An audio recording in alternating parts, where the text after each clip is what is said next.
Hey, this is Queens Talking Reality, and I'm Elisa, and this is Sarah.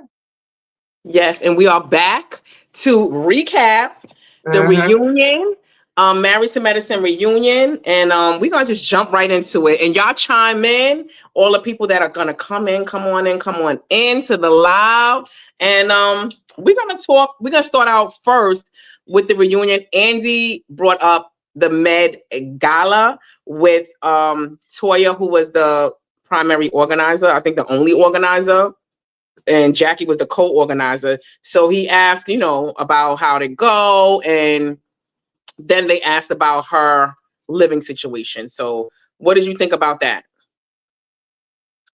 Well, watching the Met Gala, maybe it was me, but I didn't think it was like, oh my God, so glamorous. Or I feel like the other Met Galas I've seen, like the first one, and I can't remember last season, but cheap. It wasn't like a lot of people. I didn't see anybody dressed, the food that was given out. And another thing that made me think, like, what was the fact that they gave scholarships to med students. And it Yeah. was $5,000 each. What the hell can you do with $5,000 in a medical school? To me, that wasn't a lot of. To me, that wasn't a lot of money. To be Not honest, for even nursing medical school, school, like a med school, nursing school, freaking associate's degree. Like, what is that going to do for me? I'm saying. And again, they all donated from what they were saying. They all contributed money to have the Met Gala. So they all, I think, put $2,500 in, right?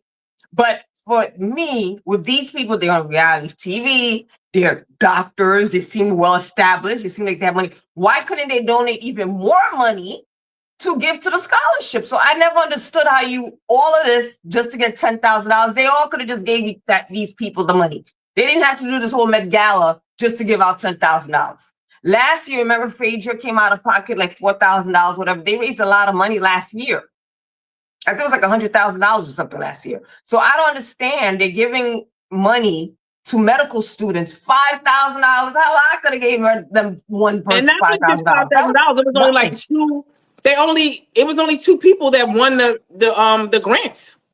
Yeah, but it was a $10,000 grant, and they split it in half. That made it worse. They should have just stuck and gave it to one person at that point.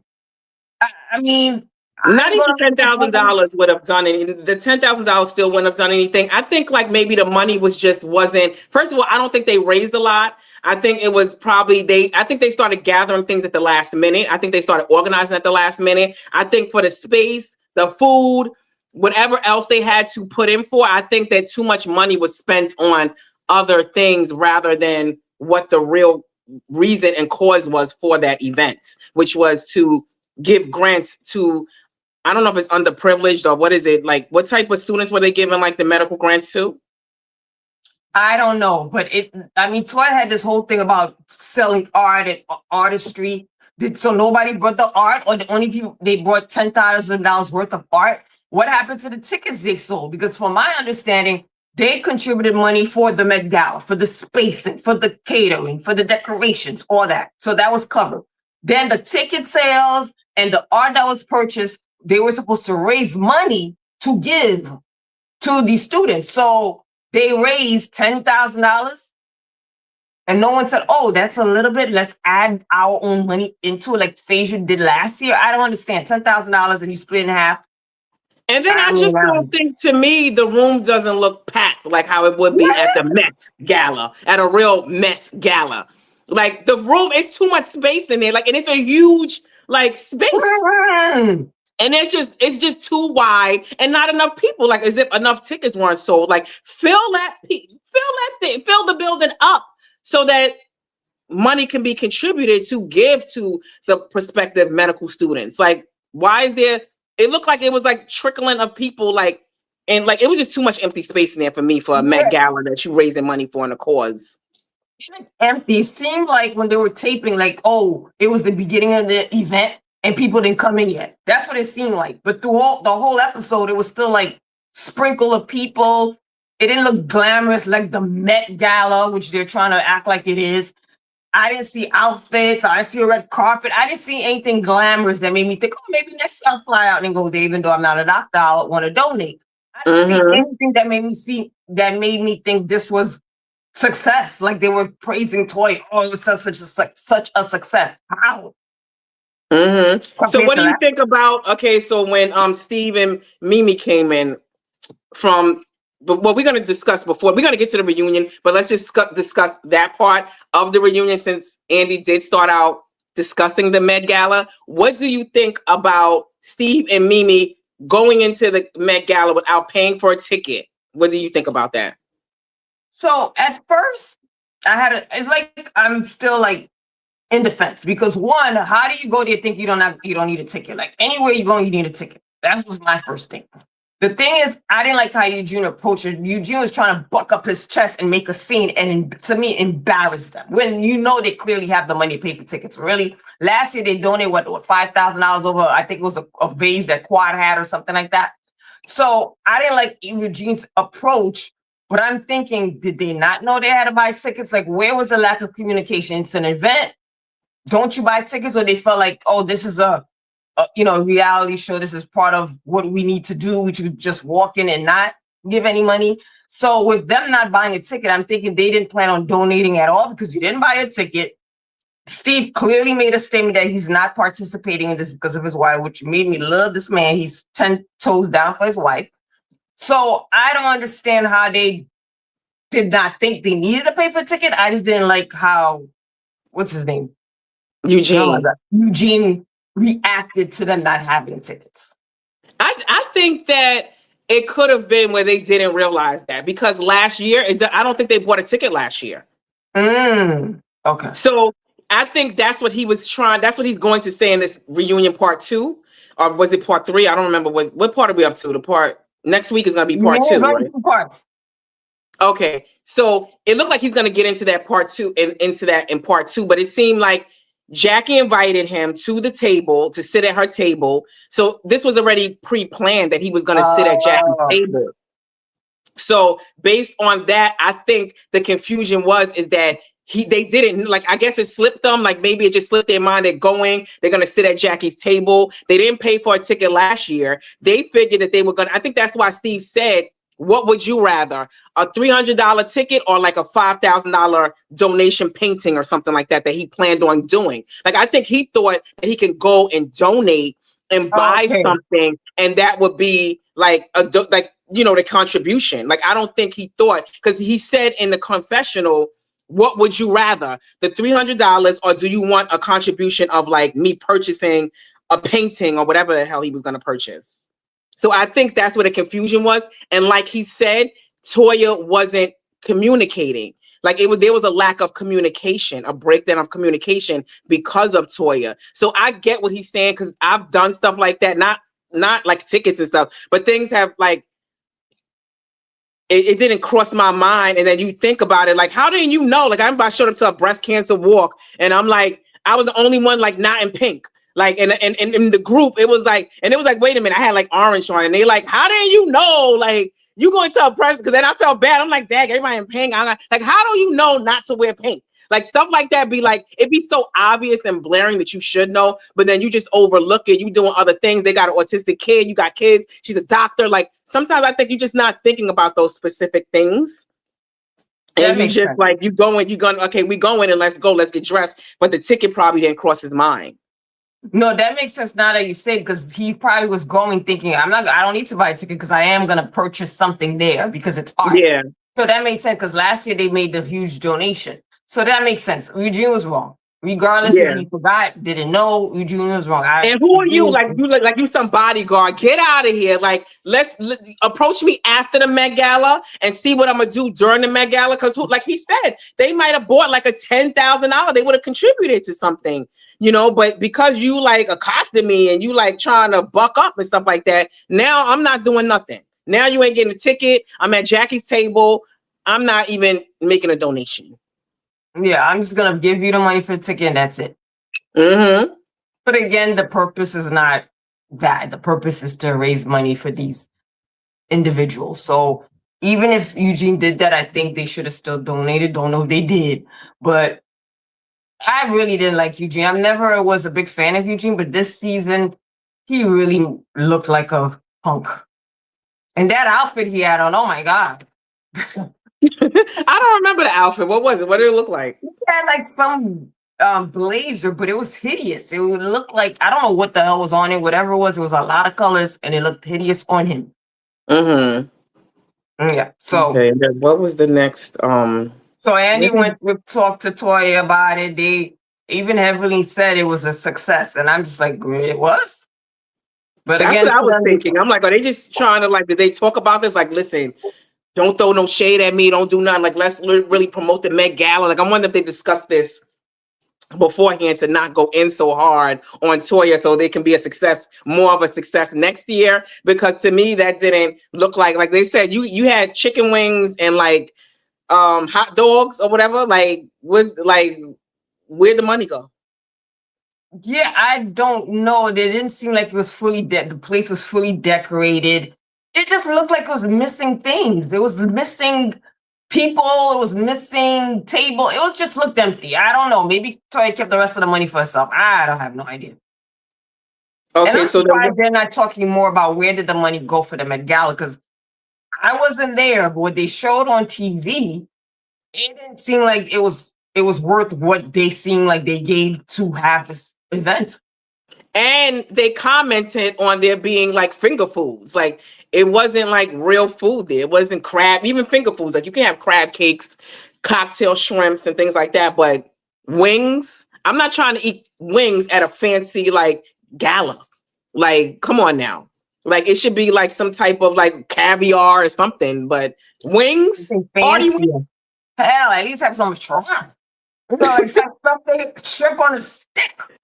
You know, Yeah, that's what I'm something where you saying. can look a Some little shrimp, seafood or something. caviar, Yeah. some salmon, something that gives off like some sophistication, not Yeah. dogs in a blanket.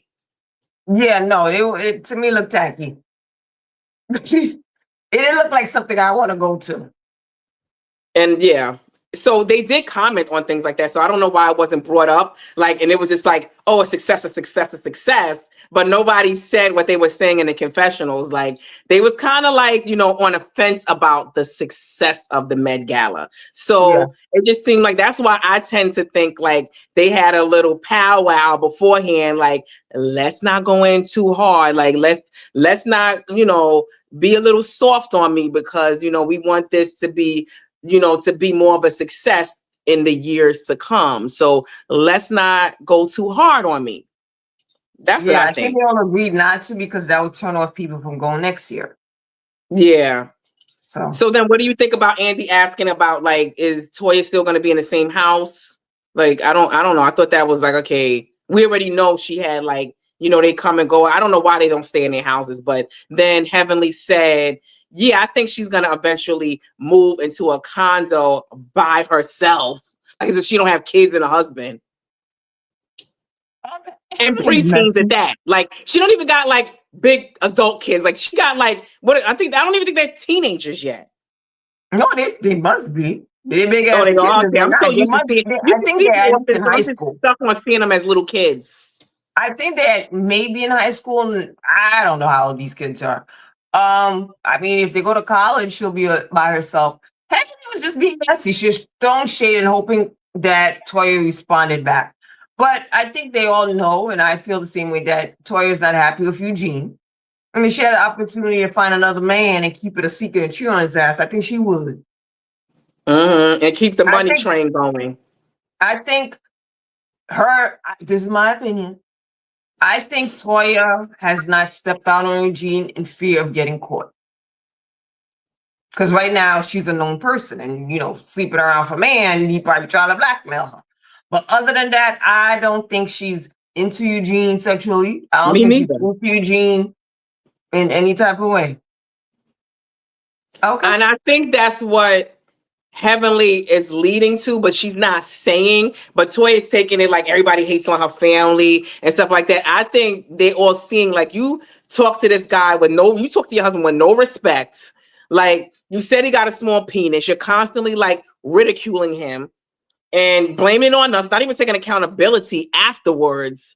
And it's like you almost like doubling down on it. So it's kind of like I would think like the happiest Toya would love to be to live her best life would be to have a man that is her type. And I don't think Eugene is her type. Like she said, God picked him for her, like not her. God gave her the signs to basically wake up. This man got money. He's a doctor. Like, so I think that's what she's trying to say in more or less words without saying it.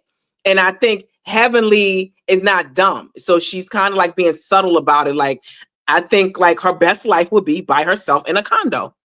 And I believe, and I agree. I agree. So with Toya, just looking at the relationship, and we've been seeing her in this, what, for how many years this show's been going on already? 12 years. One, Toya now is a known person. So, you know, people are sliding to her DMs. She's an attractive woman. She could get a basketball, football player. She could get any man at this point that she sees desirable in her eyes, right? Because now she has status. She's not someone unknown. And the way she reacts, let's not forget the way she reacted to King, his physical, oh, look at him, he got a six pack. When Steve came on the scene, how did she react? Because Steve, next episode of the season, the reunion, he's gonna put Eugene in his place by saying, oh, he made a comment like, oh, your wife is checking me out and you're insecure. He let Eugene know that I know your wife is checking me out. So that alone, and I think they go light on Eugene because the way they could go really ham on him, please, they go light on him. Oh, I think Steve is not gonna be light, because based on what he said this episode and what they show he's gonna say next episode, he wasn't gonna light on Eugene, and Eugene is a punk ass, and Eugene could not say anything to Steve because Steve is correct, or everything he's saying to Eugene is accurate. What is Eugene gonna say? What is his defense? The man can beat you up. He look better than you. His wife don't disrespect him. You a punk ass. The only thing you can say, I'm a doctor. That means nothing at the end of the day. And did you see the part, I think it was the last episode before the reunion, where Eugene was like, I'm the man for her. I'm the only one that's able to deal with her. I'm the only man that will ever be able to, like, it was almost like he was giving himself props for being a punk ass. Because he said, Toya, I'm the man for her. Like, Toya would never go nowhere because who else would deal with her? Like, I'm the man for her. Like, almost like, you know, I'm the only punk ass that would tolerate and would be a doormat for her, whereas another man is not going to be a doormat. Yeah, because the other men are not punked. And I feel like depending on the man, I don't think Toya would be acting crazy. She acts like this to Eugene because Eugene allows it. It started out from when they probably started for a first date. I'm the it girl. I'm the pretty girl. I'm the fly girl. You the fat plump. You know, so she already had that mindset. Their relationship started out. She didn't just start disrespecting Eugene. Okay. She was disrespecting him for years. So I just think Eugene at this point is trying to make himself feel better by saying she won't leave me because nobody else would tolerate her nonsense. But the thing is, she will leave you and not do the same with the next man. Yeah, exactly. And I think he got himself a trophy wife, and she got herself like a cornball that's going to be a doormat for her. And I think she's in it for the money, for the prestige, and for her kids. I think it's almost like how I was saying with Robin and Juan. Like, I believe that Juan and Potomac, he was with Robin or is with Robin for their kids. I think there's a lot of people who stick it out in their marriage for the sake of the kids and not wanting to break up the family. And also for money, of course, for financial reasons. And I believe that's what Toya is in it for. I believe like that's what's keeping her there and got her to. I think a lot of wives are like that, though. A lot of women are after the money, the fame, the prestige. So I think she got all of that. Plus, I think the plus side for her is she got herself like a cornball, because a lot of these doctors and people with that prestige and money comes with like cheating, abuse, and a lot of things. To me, I think a lot of these men, because I don't want to judge, but I think a lot of like these celebrities and like these men, women, come on, look at Beyonce and Jay-Z. Jay-Z cheated on Beyonce. Like a lot of these men with money and that are rich, and I know he's not rich, but a lot of them will cheat on you. And I feel like Toya got the best of both worlds. She married a man for money, and she don't have to, like, you know, tolerate the crap that comes with that could come with that. So she got the man with the money, and then she got herself a man that's just like holds her on a pedestal and looks at her like a trophy wife.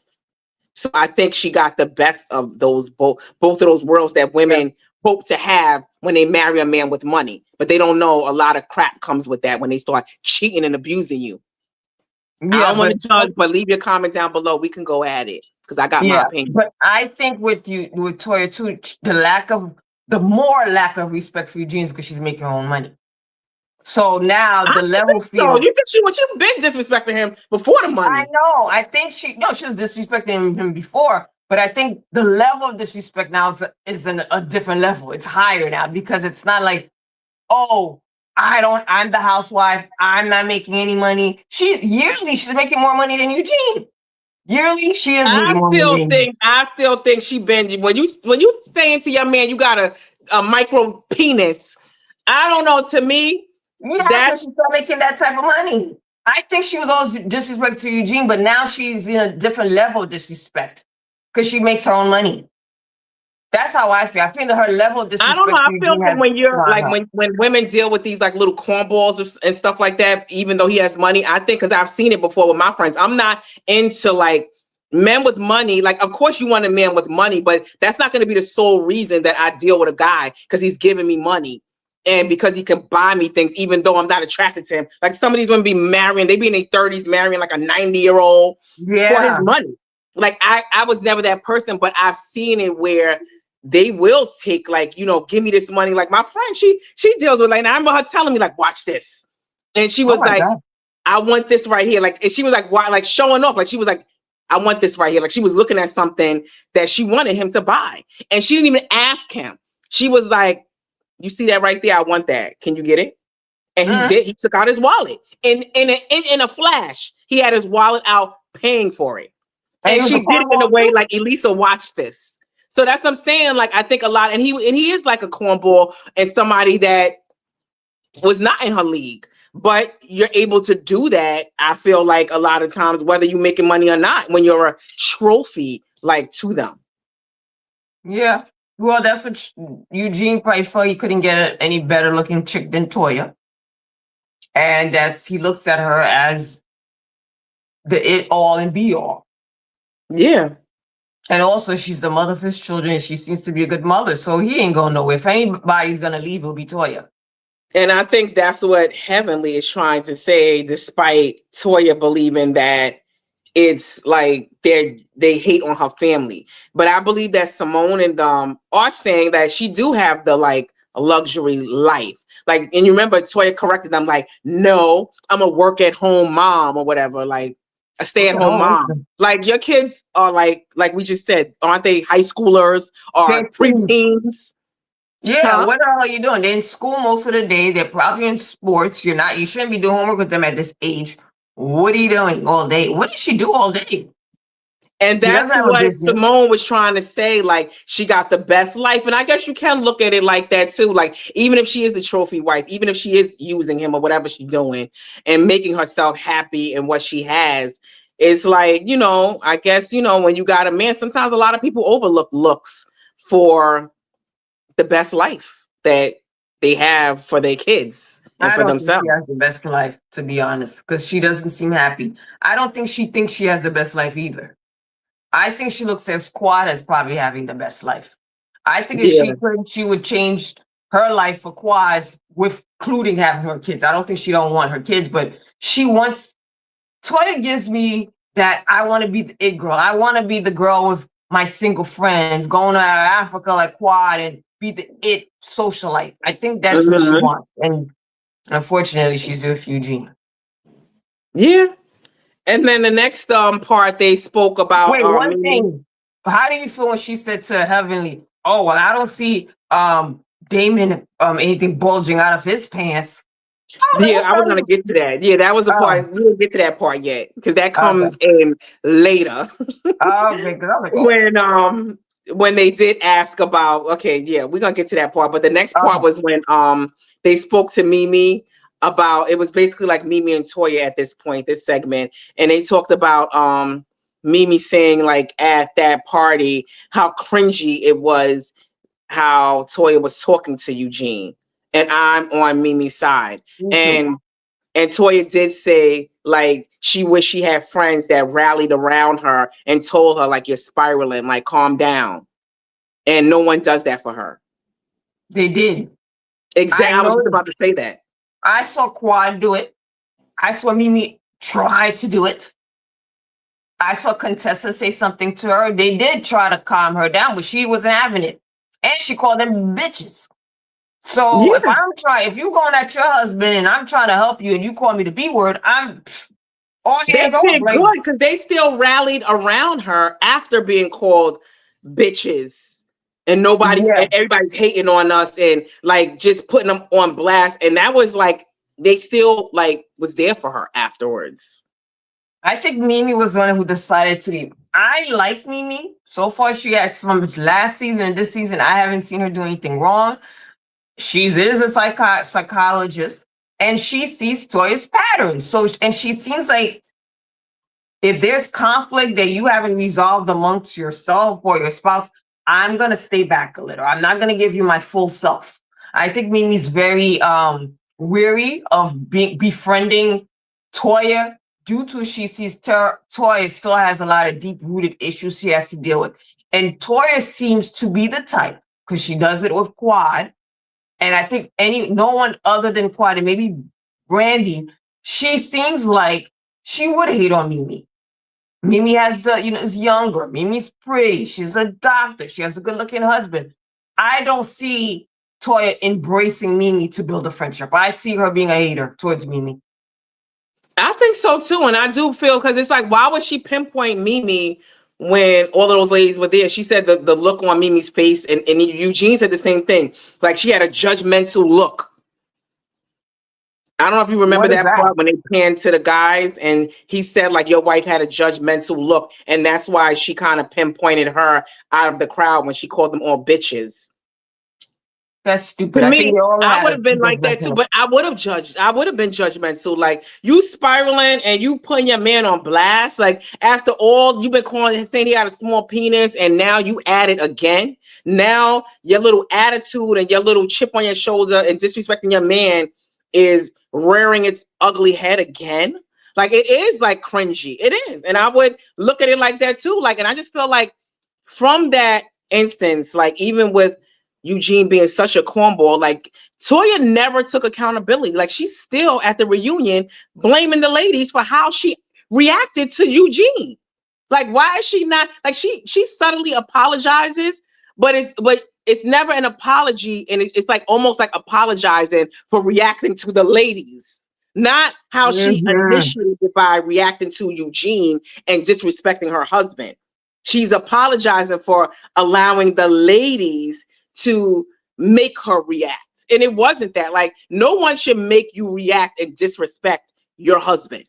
Like, come on now. Like, take accountability for that. Like, stop blaming everyone else and saying that everyone else should rally behind you. Get control of your emotions. Like, nothing should make you embarrass your man in front of people. Like, listen, if I'm gonna curse my man out, my husband out, it ain't gonna be around people. Like, listen, I can go ham, but I'm never gonna do that around people or on the phone where people can't hear me and embarrass him.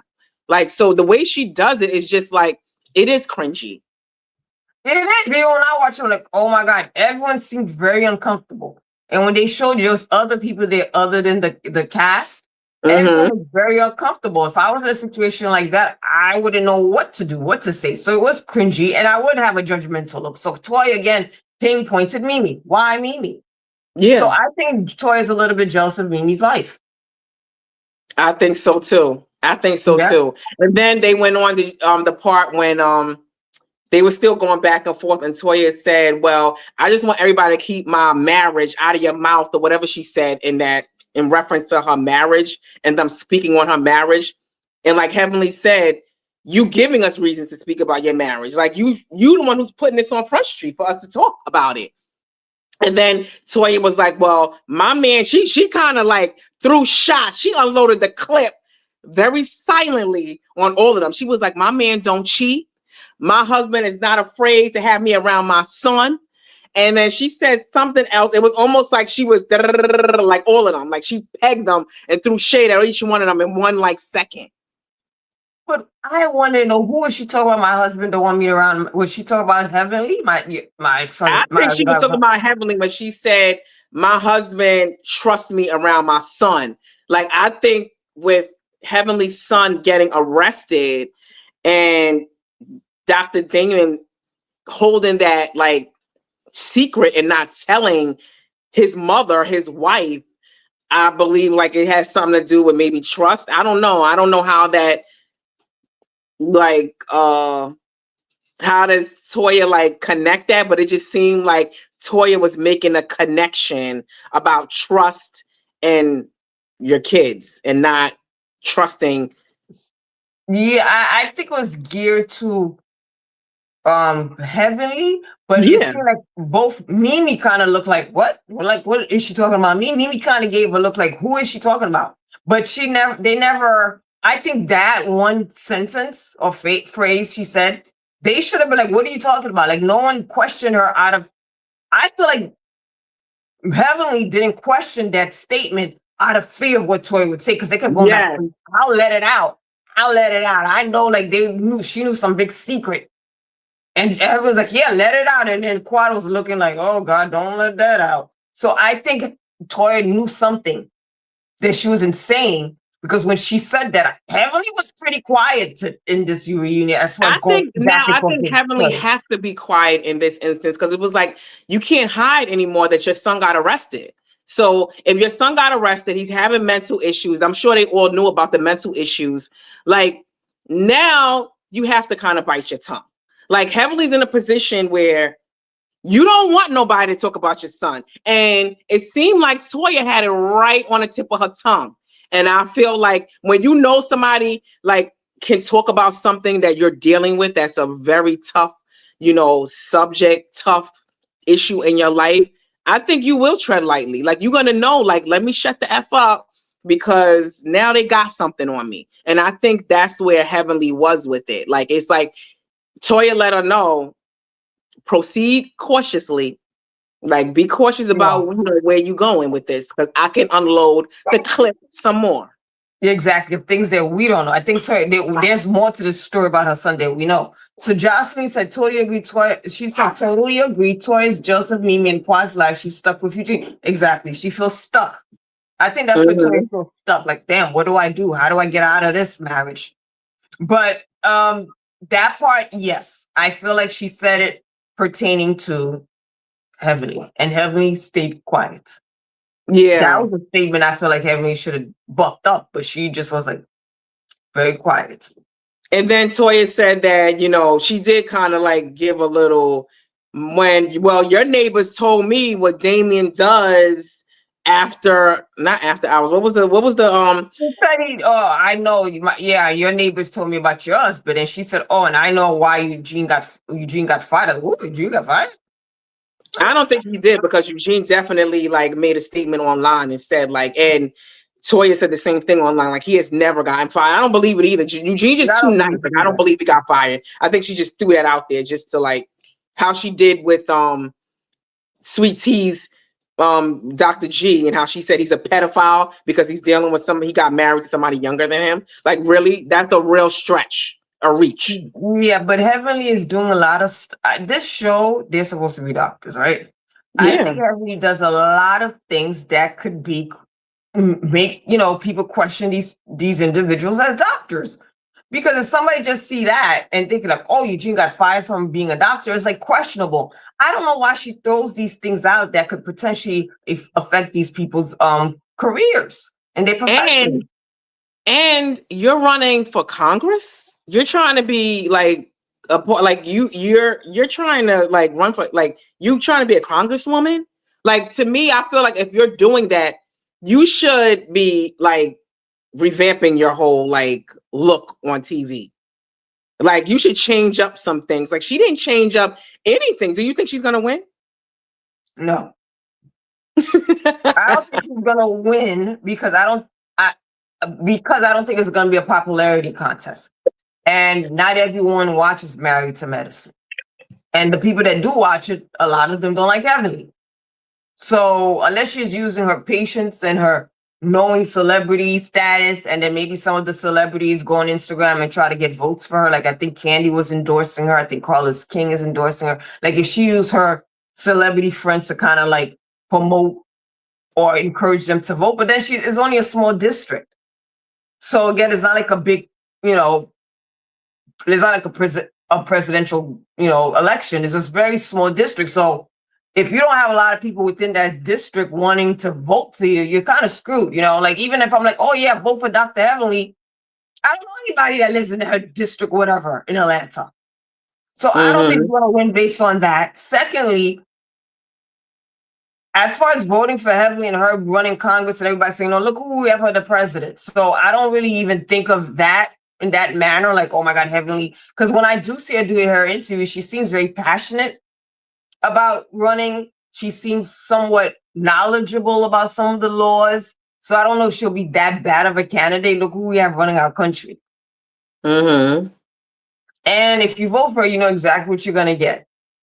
That type of personality in office. And I don't know what type of district that is. Is that like she's in Atlanta, which is Georgia, which is a red state. Like, I don't know. I feel like, people that are voting for Congress and things like that, like, you have to like know what you want and kind of like know the history of who the candidates are. So it's like, has she done anything? Like, I know she's done things for herself, like as far as like entrepreneurship and stuff like that, but do people really know anything that she's like really done, like as opposed to like the other her other candidates that are running? Like I just tend to feel like when you're running for Congress, people that are going to vote based on your history. What have you shown us? What are you showing us? What, like, you can't just come out of the woodworks and saying your mama and all these other things, and then you want to be a congresswoman. Like, why would I vote for you when I'm seeing this? If I really am thinking about it and I start looking at your history and the co-candidates that are running against her, I don't know if I'm going to vote for her. I would not vote for her. I agree. And the people who don't know who she is, if they Google her, it's not a lot of good stuff they're going to find out. That's what I'm saying. Like, even now, like, you're running and you still didn't change nothing up.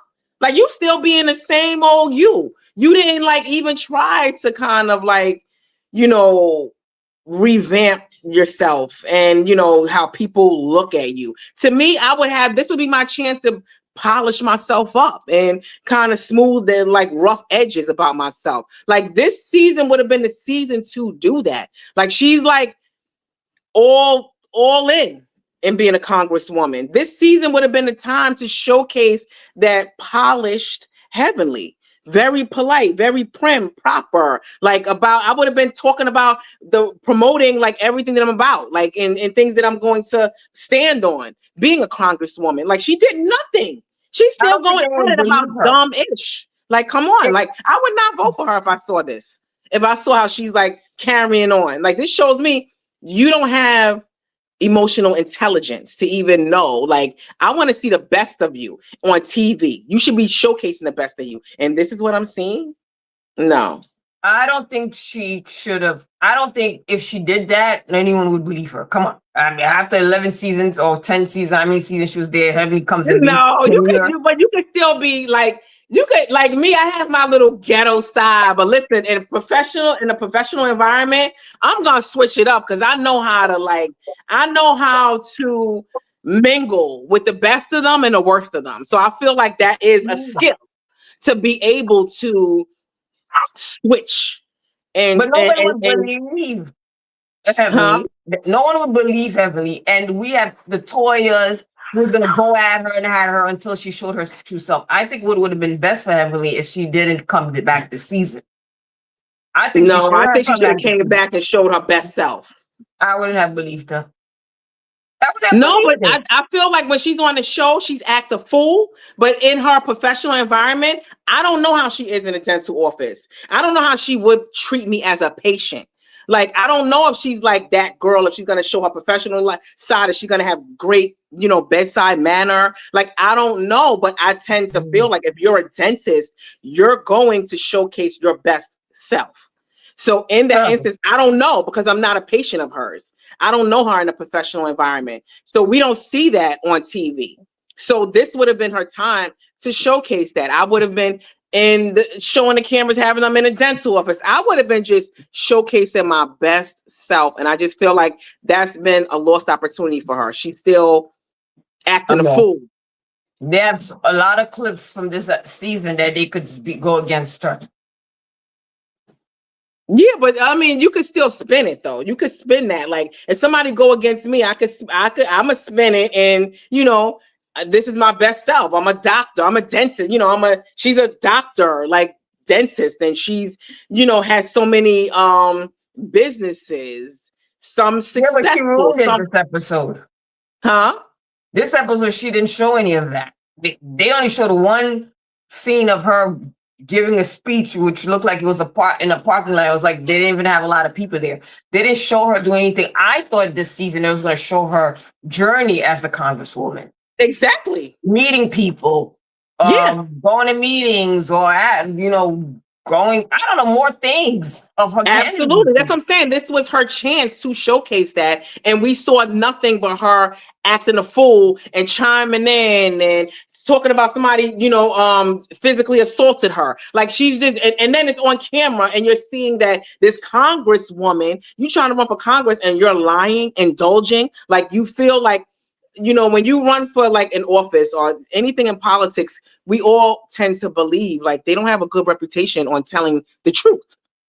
So when you look at Heavenly and she's talking about somebody pushed her, somebody verbally abused her, and they yanked their arm and did all of this, like, I don't know if I would want them in office. Just because you indulging like that, I don't know what you're capable of doing. Now you're lying and it's on camera. So no, I don't think. Yeah, I would not have voted for her either. I wouldn't vote for her, and I'm all for Simone. Simone is definitely putting it out there. Like, do not vote for her. If it were me, I would really double down on it and put another candidate up that I feel would be better in office than her. Like, Simone could really go in, and she's not. That's true. Dr. Jackie had a better chance of running than winning, probably. And speaking of Dr. Jackie, how do you feel when she chimed in and she said, "Well, Toya, you don't want nobody to speak on your marriage, but you did speak on mine"? I mean, what Toya said on Watch What Happens Live was right. I remember that episode when Curtis pulled Toya and had him sit on his lap. That was the only thing that Toya said. That was the only thing I remember Toya said, that he is touchy-feely with the women. And I remember the episode when he grabbed Toya and had her sit on her lap. And I could tell Toya laughed because she seemed uncomfortable. Yes, and did you see next week's clip? They be showing like mad clips. Like, I feel like they might as well just put the episode out because I try not to watch it. I do. But anyway, I'm gonna just tell you about this little clip that they did show, because they already showed it in past seasons. And you know how the producers are, they'll show like a clip and let you know, like, what you said you didn't do this, but here it is. So they did that with Curtis. And they showed when Curtis said he approached Eugene, like how Jackie's approaching Toya and saying, like, well, you did speak on my marriage. And like you said, Toya's right. Like, what? She's not lying. Like, why are you even bringing this up? Like, you should be wanting to sweep this under the rug. And the same thing goes for Curtis. Why are you approaching Eugene about this? Like, you should be wanting to sweep this under the rug and let's forget about it. Because he also brought it up to Eugene backstage. And he was like, I didn't see that. Yes, he's going to bring it up to Eugene and say, he's going to basically, in defense of Steve, he's going to talk about Toya. And he's going to say, well, Toya lied and she said that I'm touchy-feely with all the women. And then Eugene is like you said, did she lie? Like, really? Like, she didn't lie. And then, the messy producers panned to when he pulled Toya on his lap. And then there was another, they did show that before, the picture where Curtis had like his arm around Heavenly. Around her waist. That I didn't think was a big deal, having his arm around Heavenly's waist. But that Oh, what? No, because Curtis and Heavenly and Dr. Damon, they're all friends. I didn't think that was a big deal. But what I found out, what I realized from that moment on, that Eugene's a punk ass. Because you're sitting there in a group, a man grabs your wife and sits her on your lap, and you say nothing. Was he there? Yeah, I remember him being there. I don't know if he was there, but he knew what happened, regardless if he was there or not. I can't remember if Eugene was there. But I think that's where Toya said Eugene had to speak to, well, no, Curtis spoke to Eugene. Like, I felt like that's what she was referring to. Like, maybe Eugene wasn't there that night. And then Toya said at the reunion when Jackie brought it up, she said, yeah, Curtis had to speak to Eugene. And then she was like, well, Jackie said something like, yeah, well, he should have spoke to him or something like that. And I didn't understand what that was about when Toya said, when Jackie said, yeah, Curtis did speak to Eugene. And about what? About that incident with Toya? They didn't say. It was kind of like, yeah, well, they spoke about something, but you didn't know what the something was. Was it about him pulling Toya in his lap? What did Curtis and Eugene speak about? When it initially happened, it was kind of like it happened, and I think maybe Toya said something in the confessional, but it was never brought up again, where Eugene said something, when they showed Eugene talking to Curtis, where Eugene seemed upset about it. It was kind of one of those incidents that happened. They said a little thing in the confessional, and it was gone. It was never brought back again, and I felt like it was brought back maybe little glimpses in certain episodes. And then again, Andy, he started this whole thing all over. But again, this shows how much of a cornball and a punk Eugene is, because if Toya felt disrespected, thought it was weird, and she didn't want to confront Curtis at the time, because I could tell Toya felt uncomfortable, because when he pulled her to his lap, she had to look like, oh, you did not say anything to Curtis that time. And I think he did, though. I think Eugene did. They never showed that. What were they referring to when they said Curtis spoke to Eugene? They had a confrontation. She didn't use the word confrontation, but to me, it seemed like after that incident, they spoke about it. When they didn't ever show it on air, like something like that. What were they talking about then? When she said, when Toya and Jackie said Curtis spoke to Eugene, and then Toya said something like, yes, as he should have. To me, it seemed like it was related to that. Oh, I don't know. I got to see that. I haven't seen that yet. And first of all, it shouldn't be Curtis spoke to Eugene, but Eugene spoke to Curtis, not Curtis speaking to Eugene, because then it seems like Curtis went to Eugene to say, I'm sorry, whatever. No, it should be Eugene going up to Curtis like, yo, what the hell are you doing? This is putting him in check. So I don't know, because I didn't see it yet. So we'll talk about that. No, but that was on this episode. That was on this reunion when they got into it. When Jackie said, "Well, you have spoke on marriages," and then they were going back and forth for that minute, and they ended at, "Well, Curtis did speak to Eugene," and then Toya was like, "As he should have," and then that's where they went on to the next segment. That's where it ended. They should have aired that, because again, if this is a conversation that happened off camera, Eugene still looked like a punk ass. Yeah. Because that is a scene for me as a man. I mean, not me as a man. Sorry, let me correct that. I'm not a man. But if I had you got something to tell us? No, but if I have a man, and if that would happen on television, I would want the conversation he and you Curtis to be on camera. I would.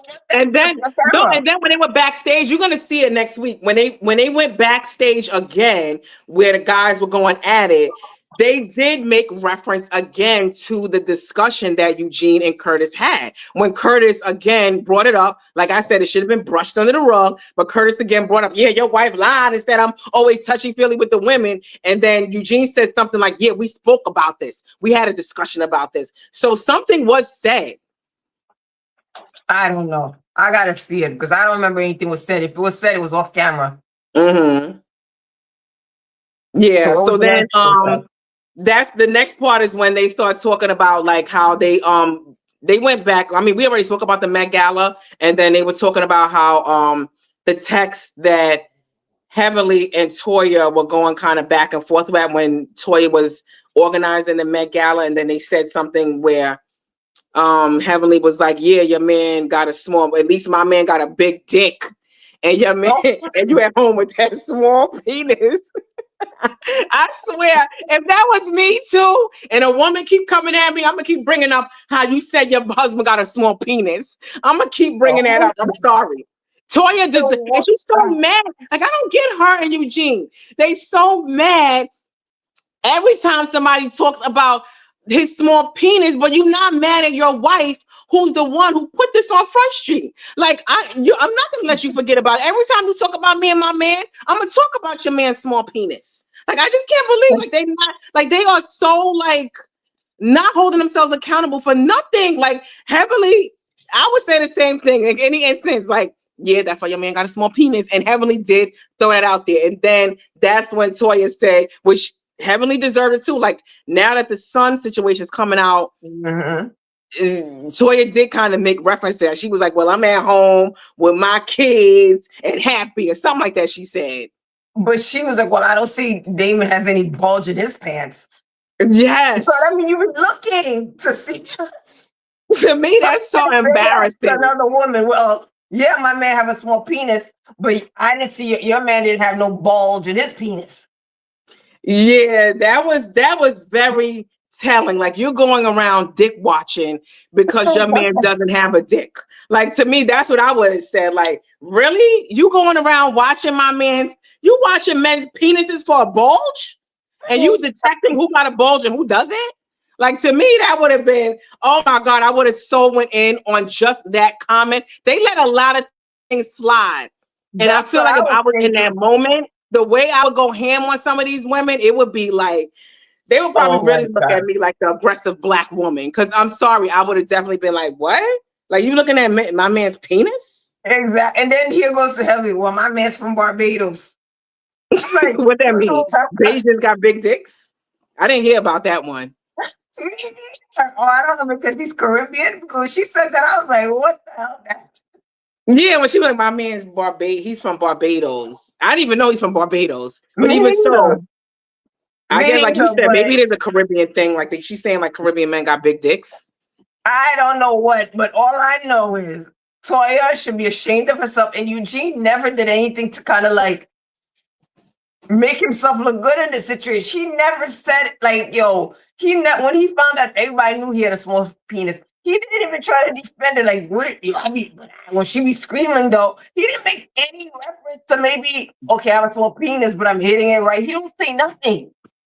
That's what I'm saying. I feel like there's so many opportunities that she could have made things right, and she just really just makes it worse. Like, you're dick watching bulges. Like, you're looking for bulges in these men, and not only men, but husbands. You looking at their dicks to see who's bulging and who isn't. To me, that was very telling, and they let it slide. I don't know if the editors are editing stuff out. That was another thing. I was like, oh my God, she just made that comment. This is when everyone should have gone at her, especially while they were husbands. They should probably checking out Steve, King, all of their husbands. And why? Because your man. And then why are you going around dick watching? Because your man has a small dick? Because he got a micro penis? Is this why? So to me, Heavenly should have never let that slide. And I would be so embarrassed if I was Eugene. Like, to say your man don't got a bulge. You watching his bulge in his pants? Exactly. None of the ladies said anything. I'm like, oh my God, this was a perfect opportunity to go for Toya. Exactly. Who does have a bulge? Like, which I'll be like, which one of them do have a bulge? Which husband has a bulge since you around here dick watching? I don't know. That's just crazy to me. That was crazy. So they went on to so they went on to Quad and then King situation.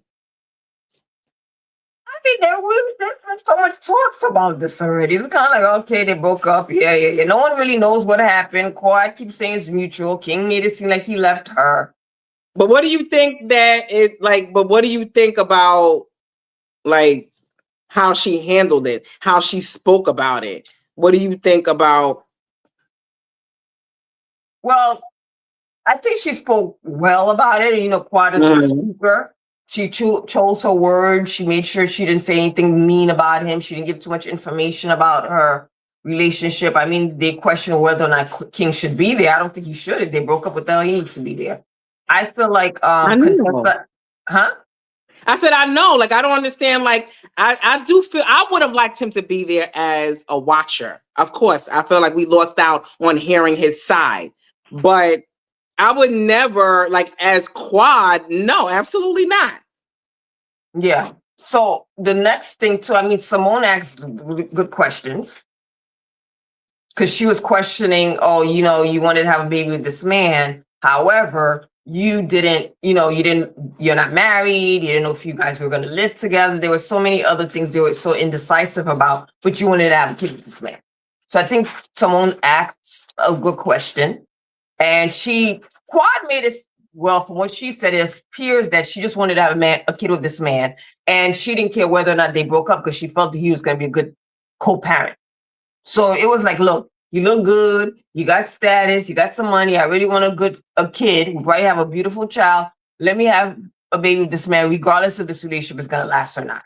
Which I think she even knew it wasn't going to last. But at this point, she didn't care. She just wanted a kid. That's what I think. That's why I understand why she's like tiptoeing around the subject. I would shut these ladies down and let them know, like, Tom is not on my side.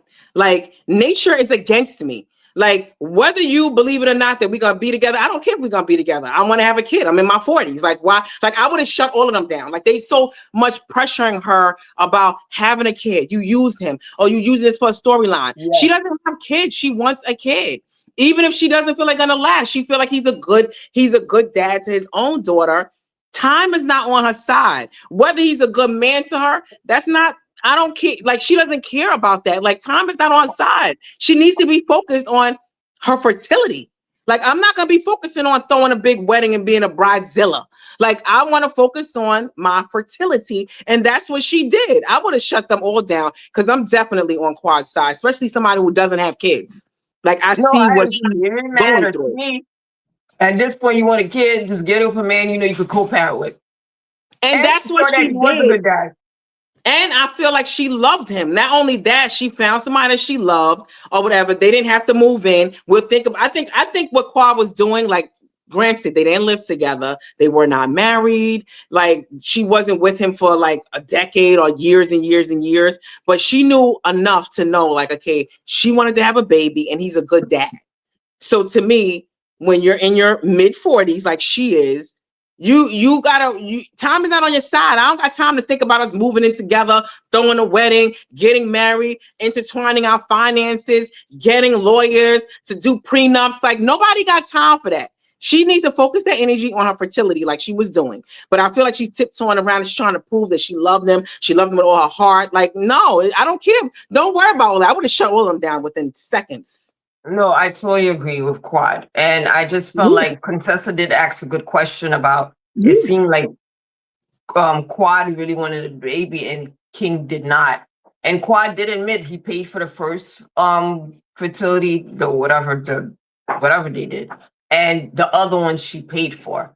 So I think that was a good thing. She said that she and King did speak and he was in agreement with having a child with her. But it seemed like through the process, he realized it was a lot of work. And like she said, he probably felt it was going to work the first time, but they did it like three other times. So I get it. After a while, he's like, what the hell? I got to do this more. He probably thought it was going to work the first time, but then it did it. The second time it worked. The third time, like after a while, the man was like, forget this. And they're flying out of the country. They're going across the world to do this. And he already has a small child. So it's like, to do this, granted, I did it one time, but I didn't agree to 3-4 times. Like, I gave him one shot and he still did it. Even though he didn't pay for it, it's still his time and energy, like, that's going into this. And like he said, I think like he's probably on Greg's Dr. G's side now at this point. When, remember when Dr. G said to him cryptically, you're going to see what I'm talking about. And I think now he's probably looking back as to those warnings that Dr. G gave him when they were getting into it over Quad. I'm not saying King didn't have his ways, because again, he's a Jamaican man. Not saying all Jamaican men are the same, but we know a lot of them have certain things about them. But I would have to say Quad could have been an issue too in that relationship. Based on her personality and things like that, I think she eventually became a turnoff. They didn't really, Quad always make it seem like she doesn't do anything wrong. She's this and everything is the man. But I also feel like with King, he's never really had a voice really to kind of let them know, like, look, Mhm. this is not the Quad you guys know. Behind closed doors, she's really like this. He doesn't have Yeah. the platform unless he goes on social media and do it. And then if he does that, then he's going to look like the bad guy. But again, Mhm. we're only getting Quad side of the story, which she still hasn't really said what made them break up. And Yeah, everyone's like, that's the oh, we part I don't would have like wanted to. yeah. Yeah, that's the And a part lot I of would people have like, liked oh, we to don't like hear. how King spoke to you. We don't like how King did this. Again, those are Quad's fans who's making it seem like he treated her so poorly. But the man was going to Africa to give you a child. To me, that's a pretty decent man. And like Quad did say, and I'm sure it's true that when you go through these IVF treatments, it's they toying with your hormones. They trying to produce eggs. So I'm sure those fluctuations are it takes a toll on your personality, your disposition, your moods and things like that. So I'm sure he got the brunt of that.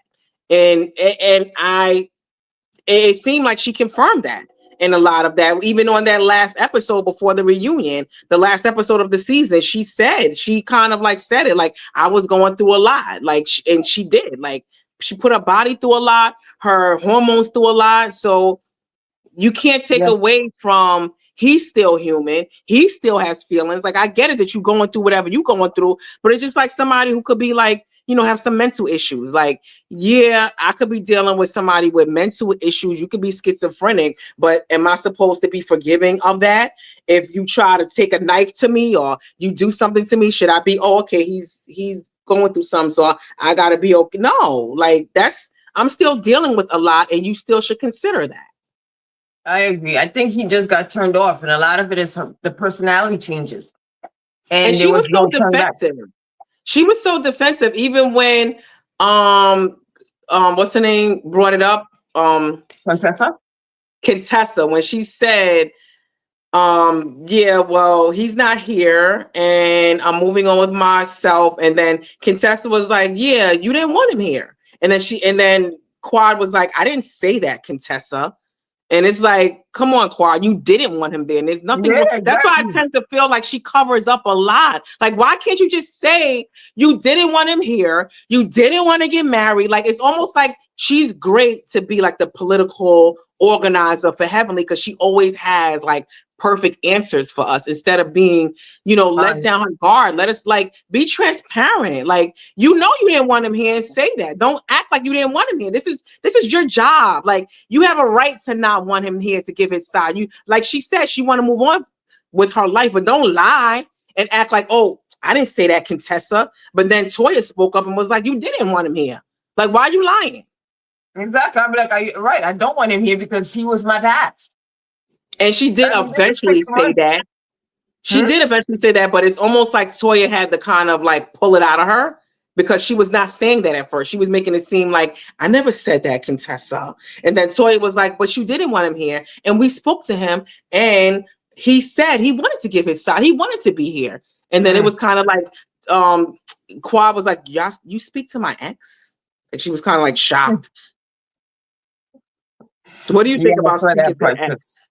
I mean, how do you feel about Toya speaking to her ex?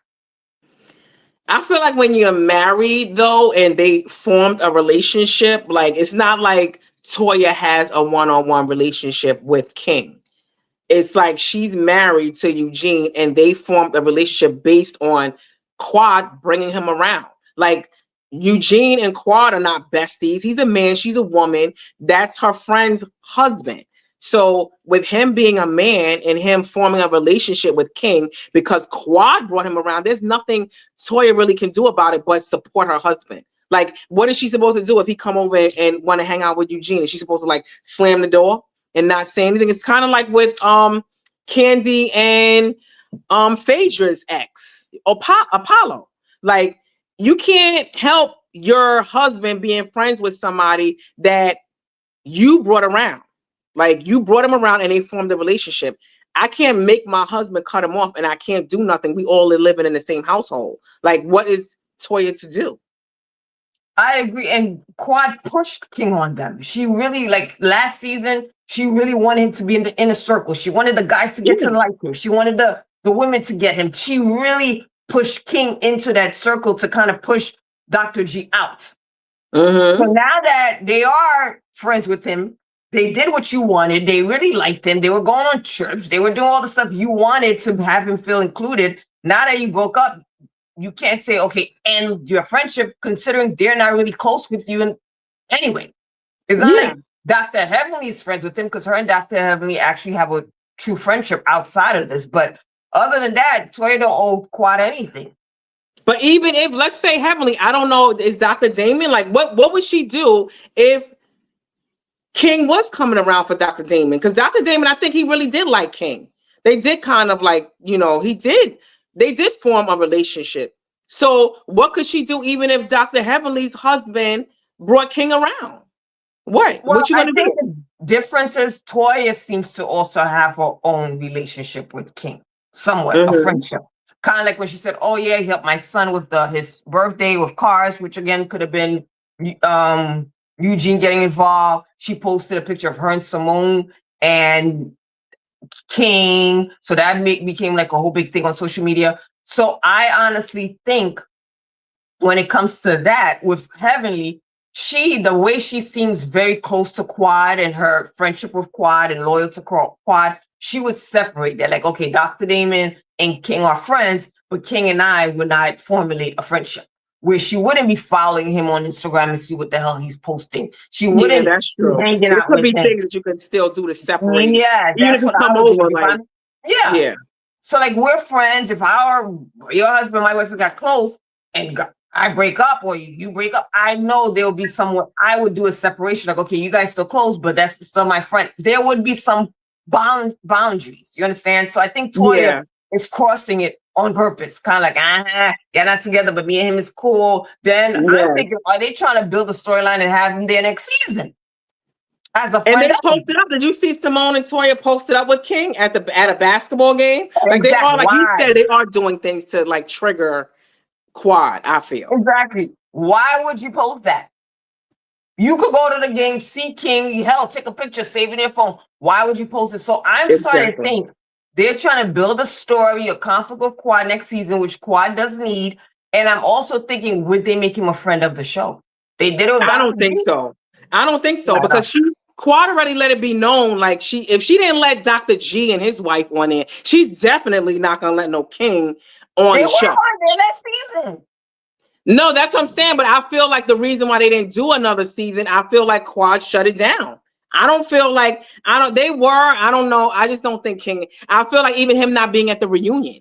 Like if Bravo really wanted to be messy, they still would have called King up. Like, come on, we gonna have you on. They still would have had him in the mix. I think they should though. It'd be good TV. So Nia talk. Hi Nia. She said, I'm watching the older season to understand Lee's more, and I'm in a complete shock. Quad and her husband were a mess. Seeing Quad today, I don't think she really wants kids, but to spite her ex. I think she does want kids. Quad Me too. Does want kids. I mean, she didn't want a kid with her ex-husband, but I do think she does want kids. I don't think she's doing to spite her ex, but I think with this situation, how the whole breakup with King, she might be a little bit embarrassed. And I said this, if you look at one of my videos from last season, I said Quad is doing too much with this King because if this man decides to leave her or they break up, she'll be embarrassed because she did overkill of praising and King. We having sex 15 times a week, and she was showing off too much. Yeah, I do think there was some of that she was trying to spite Dr. G and his wife. I do think a lot of that she did try, but I do believe in the midst of that, I feel like she did still want kids. Like to me, two could be this, two of these things could be true at the same time. I feel like she was doing a lot of things to try to make Dr. G jealous, and she did feel a ways about him remarrying. And I think a lot of times, even with myself, you don't think about time and nature, and you don't have a lot of time to have it creeps up on you and you're not thinking about it. Like Quad is in her 40s now. She does not have time on her side. So I feel like at this time she started thinking about, and remember, she started crying, saying to Dr. Jackie, like, I should have listened to you. I should have froze my eggs. I should have, like, and even me, I didn't realize, like, oh, I should have, that was an option. Even when, like, before, when I was in my 30s, I should have did the same thing, but you're not thinking about that. You're not thinking about, I should have froze my eggs. You're thinking like, oh, okay, I still got a couple of years. Let me try and have a kid. And then boom, you realize it's still too late in your 40s. You should be having a kid in your 20s or early 30s. After 35, it's like a whole downward spiral as far as fertility. So it's like you really be thinking about, especially like Quad, she's on TV, she's an entrepreneur, she's married, she wanna have a doggy business, she wanna have this business, she's a housewife. She's not thinking about, she wanna live her best life without kids. And then I think bam, 40s hit her, and it's like now she didn't realize that it's too late in your 40s. I think with Quad too, she's done all the hanging out and the friends and the yandies and all that stuff. She's ready to have a kid. But now it's kind of like, hopefully it's not too late for her. But Nia Talk said, I see your point. I'm just watching the older season and she doesn't want kids, and that's the theme. So I think you're right. It was just Dr. G. Yeah, she didn't want kids with him. And Nia Talk said, I want to have a kid like 35 or 33. Well, that's not I think in between. I think, what'd you say? That's still not too old, but by 35, you'll start hearing the doctors telling you about your geriatric. They're gonna say at 35, 36, 37, you're not even gonna be able to see a regular doctor. At 35, they're gonna refer you to a geriatric doctor, a geriatric OBGYN. So 33 high risk pregnancy. Yeah, 33 to 35, that's good. Once you over 35, start thinking about freezing your eggs. Because like I said, you don't realize that, like how you're saying 33 to 35, you don't realize 36, 37, 38 is critical. Like the chances are slim. Even though it happens, your chances are better before 35. And like Quad, like I said myself, you don't think about those things until it's too late. You still think time is on your hands because you're 35, you're 38, you're 40. Like, no, but it's not. It's like a downward spiral at 35. Yeah. And then you don't want to put your body through that. The snapback is harder. Getting your body back in is harder. A lot of things are harder when the older you are when you have kids. So just think of all that. It's a lot of could come with complications. I mean, didn't Janet Jackson, was she 50 when she had her kid? Yeah, but I think a lot of them, like Quad was saying, froze, even with what's the name from Atlanta, Kenya, a lot of them froze their eggs. Like they're not just having babies at 50 naturally, they froze them eggs. Yeah, but Janet Jackson was able to carry the baby. Some of them can't even carry the baby full term. I think that a lot of them have issues with carrying a baby, but I think, you know, sometimes they got a lot of procedures for women that can't carry babies now. Like they suturing up their cervix and stuff like that. So I do feel like there's more hope for women who freeze their eggs than not freezing your eggs. Like there's definitely get surrogates like Candy, someone to carry the baby for you. Yeah, you still got, when you freeze your eggs, you got way more options than somebody who does not freeze their eggs and they're trying to have a kid after 35 or in your 40s. It's like, you know, it happens, I think, in your early 40s, but 42, 43 after they say after 35 is terrible. But yeah. So Nia Talks, I agree. I've heard good advice. So pop them babies out, Nia. Before you hit them eggs, girl. Pop them out. Pop them. Okay, next. What else was discussed in the reunion? What was the next issue? They talked about So Nia Talk said, I think you also got to listen to your doctor early and get checked more. Quiet and listen to Dr. Jackie at all in her early seasons, and that don't help. Yeah, that's true. I always act like she know everything. She wasn't listening. I don't know if she wasn't listening to Dr. Jackie because she didn't want kids, or she'd probably thought, I'll get pregnant by then. Some women think, oh, I'm attractive, I look good, I'll find a man to pregnate me. But like she said, and like she was crying about, and like I'm saying, Dr. Jackie obviously warned her, freeze your eggs. It's okay not to want to have kids at 35, 36, 37, 38, or 40. But if you freeze your eggs, you can carry a kid. There's way more options. And I think that's where Quad didn't listen to her. Like, especially she had someone telling her that. So and even if you know, sometimes you're like, oh, I don't want kids, and later on you do want kids, or you find a man you want to have kids with, like she did King, you just freeze your eggs just in case. And Just thaw them babies out in your yeah, 50s. I wouldn't want to carry it in my 50s, but still, like you can thaw them out at 45, 44. You have more of a chance where you don't have to go through all these struggles. And you'll have not 4 eggs, you'll probably have like 30, 20. Like, remember, they was already telling Quad, like she only got 4. Quad was happy about 4 eggs. But even when I heard her say 4 eggs, I was like, that's not good. Like they should be extracting like 10 plus eggs, not 4. Yeah. The likelihood of any of them taking, it's not fertilizing or whatever you want to call it. So Nia said, you're right. We'll continue. Love this recap. Thank you. Thanks for the advice. Art Will said, yeah, I remember Jennifer Anderson said she was great enough. Oh, see, Jennifer Anderson said she was great enough freezing her egg. That's what I'm saying. I think even with me, like I don't remember that. Like no one said anything. Even with Kenya, when you listen to when I was thinking to myself, I'm like, are these women really having babies at 50s?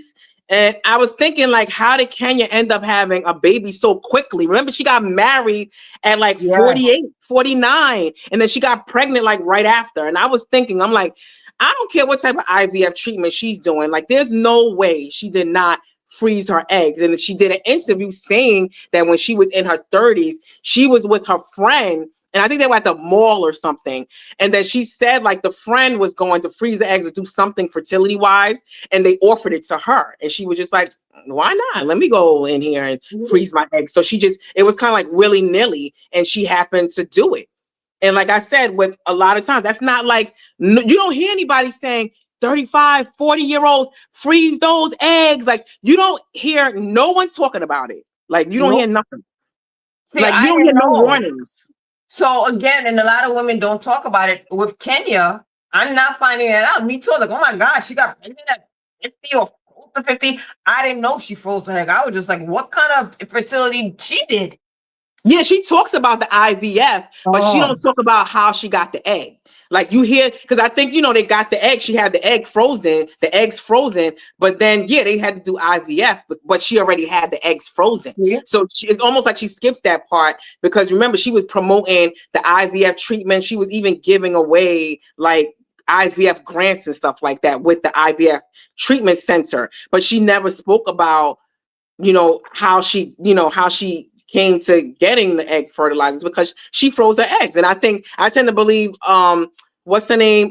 That's with Nelly. I think she froze the eggs. She's 50 now. Yeah. They are not getting naturally pregnant at 50.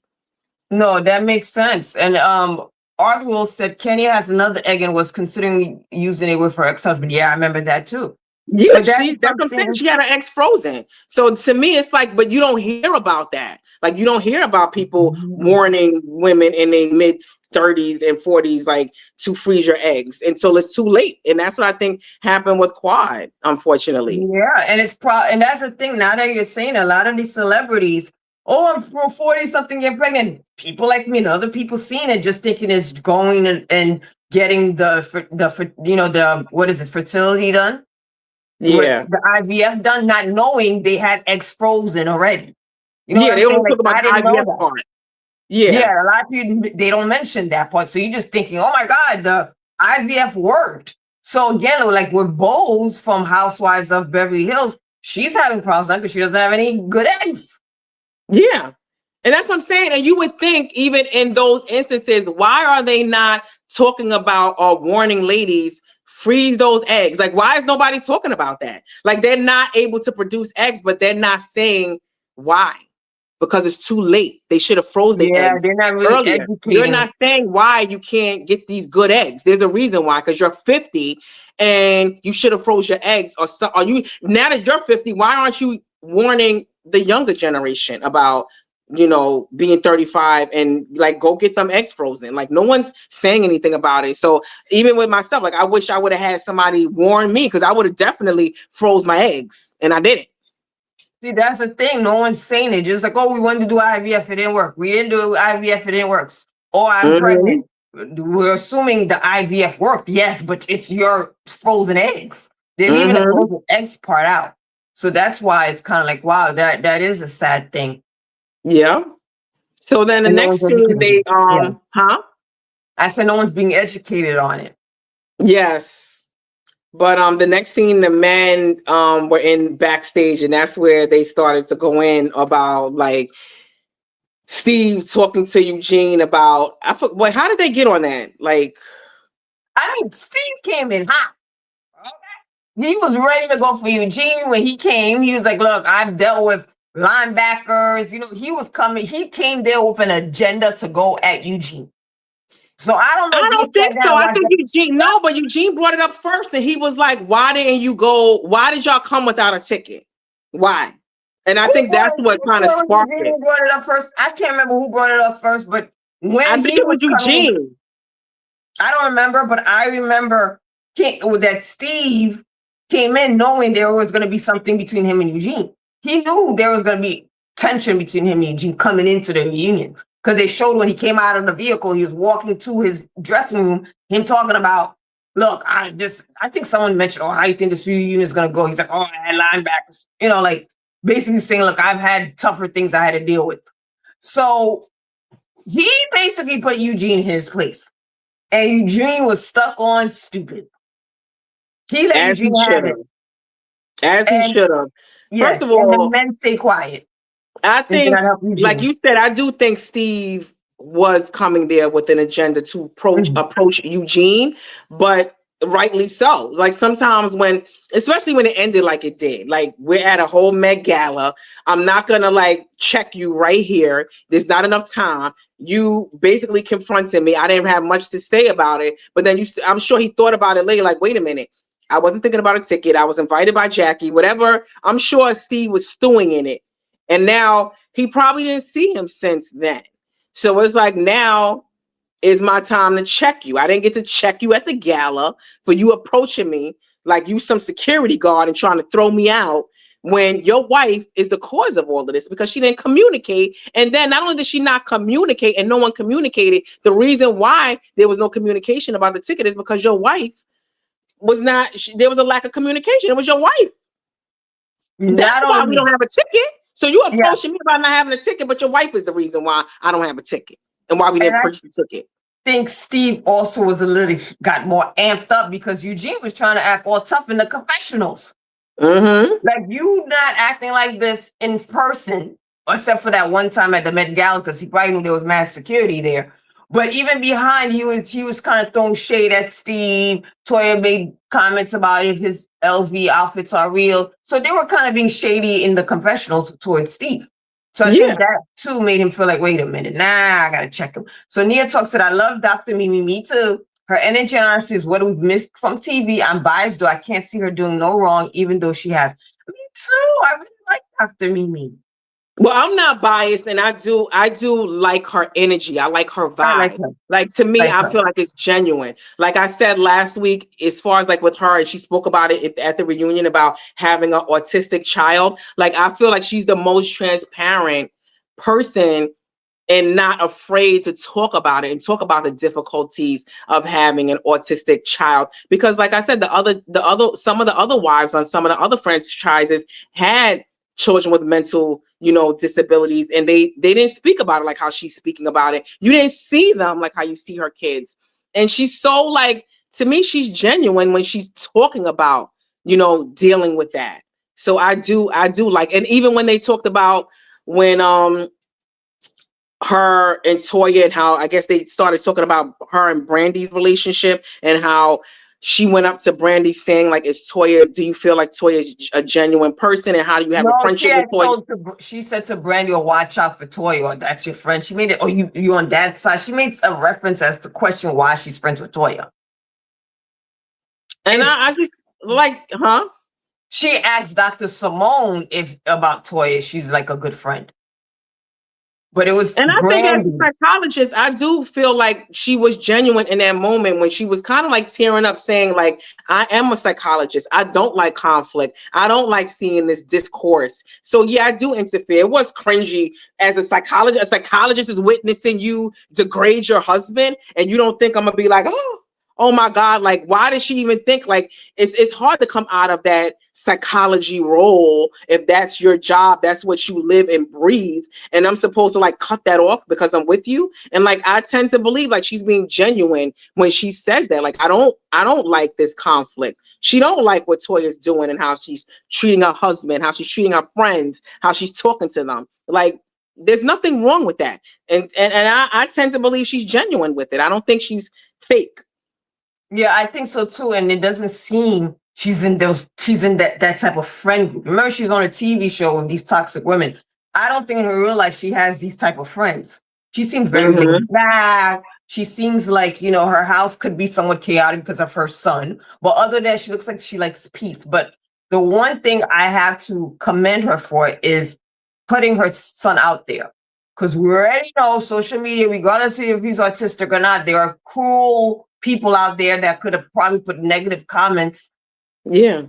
So I commend her for showcasing her life and her family. And you could tell it's extremely difficult because every time she talks about it, she's holding back tears, or sometimes she lets the tears out. So it seems like even now it's still a challenge. She hasn't gotten over the challenge, even though her son looks like he's I don't know, he looks like he's about 12 maybe, or 10, I don't know. But it seems like even though he's older, they're still going through a lot of challenges because she still can't talk about him without being emotional.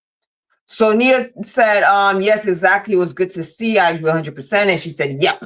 But I like Dr. Mimi and I hope she comes back. I think she is the voice of reason more than Jackie. I'd rather her be that role because Jackie was always the one to kind of like mend the fences and kind of bring everybody back together. She was the mother of the group. I don't even think she did a good job at that, though, Jackie. I think to step aside and let a professional handle whenever there's conflict, it kind of diffuse the situation. I think Jackie was not doing a good job at that. And that's why Jackie has issues now, because she's riding the fence. Like, you gotta be real and genuine to tell somebody the truth. If your friend is messing up, you gotta be able to say it, even if you both are friends. Even if I'm friends with you and I'm friends with another person, like, I can still tell you what I don't agree with. I can still tell my other friend what I don't agree with. It's nothing wrong with being honest with your friend. You don't have to always ride the fence. And that's the thing about Jackie, but we're going to get there. What do you think about, they brought out,